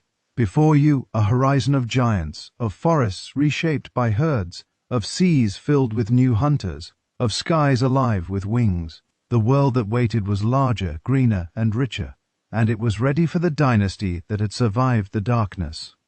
The Jurassic horizon was not just the next chapter, it was the true beginning of the Age of Dinosaurs as we imagine it. The small, fragile survivors of the Triassic had endured catastrophe, and now they stepped into a world built for their expansion. Their takeover was complete, and the horizon stretched endlessly before them. If you could stand beneath the night sky of the Triassic, you would see something both familiar and unfamiliar. The stars themselves would be the same, the constellations shifted slightly by time, but shining with the same cold light scattered across the same black canvas. Above you, the Milky Way would still stretch like a band of pale mist, a reminder of the vastness beyond Earth. What would feel different would be everything beneath those stars. The forests, the deserts, the rivers, the creatures, the very air in your lungs. And yet to pause there beneath that ancient sky is to realize that all of it, every insect hum, every reptile call, every step of a dinosaur on soft soil, was part of the same long story we still inhabit. The stars have seen it all. The Triassic was a time of fragility and renewal. It began in silence in the aftermath of the greatest extinction the Earth had ever known. Nearly all complex life had been erased at the end of the Permian, leaving behind a wounded planet.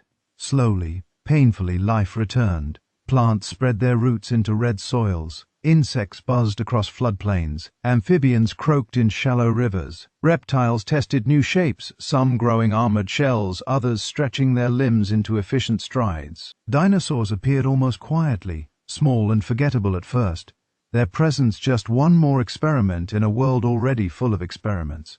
For tens of millions of years, nothing about them suggested destiny. Cretaceans seemed stronger. Amphibians still claimed the waterways.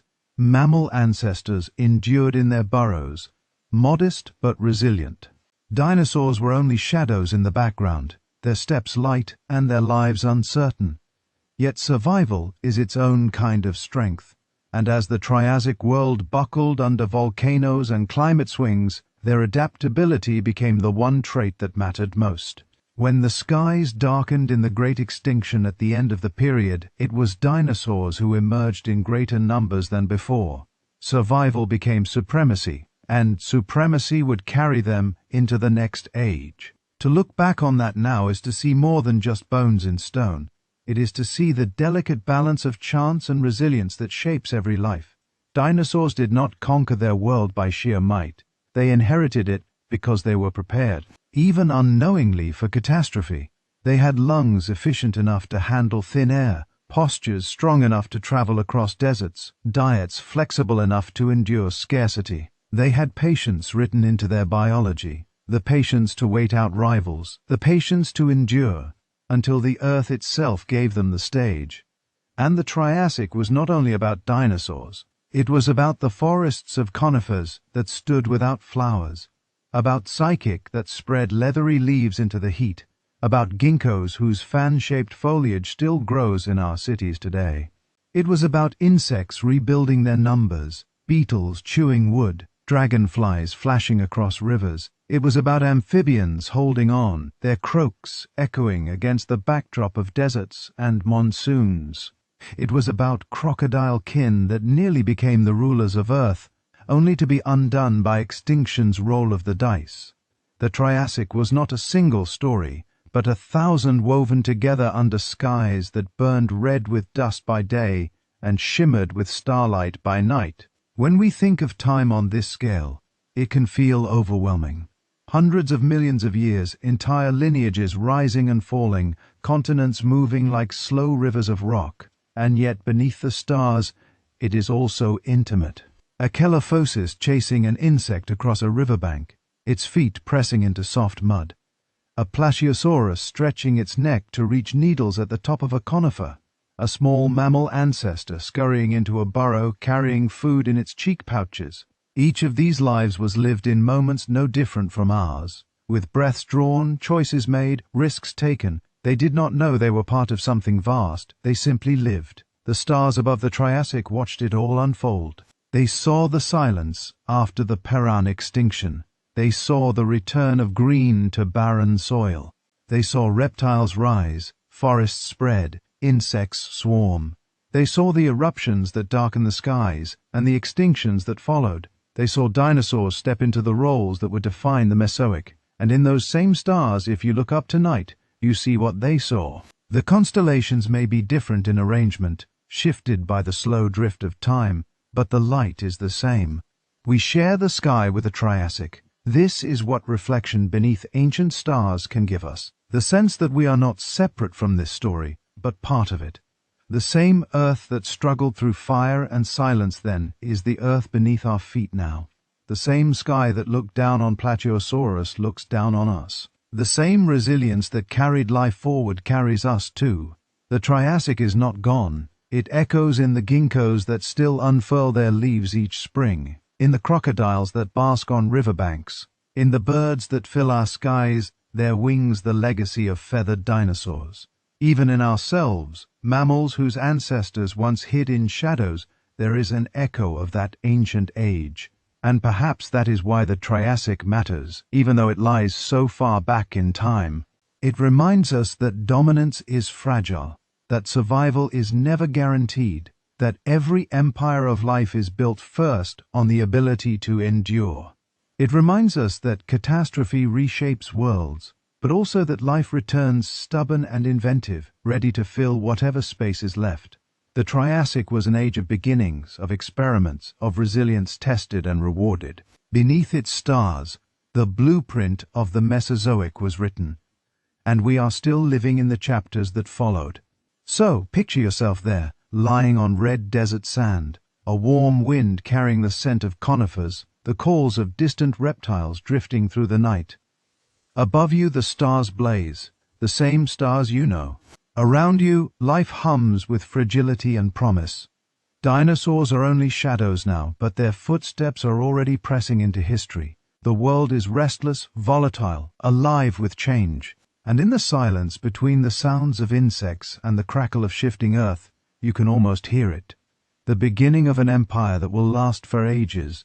The Triassic ends, the Jurassic waits, and the stars remain, ancient witnesses, unblinking, constant, casting their light on worlds that rise and fall beneath them. They watch the dinosaurs take their first uncertain steps. They watch them seize supremacy. And they watch us now as we look back, trying to remember what it meant when survival became destiny, and when destiny unfolded beneath ancient stars.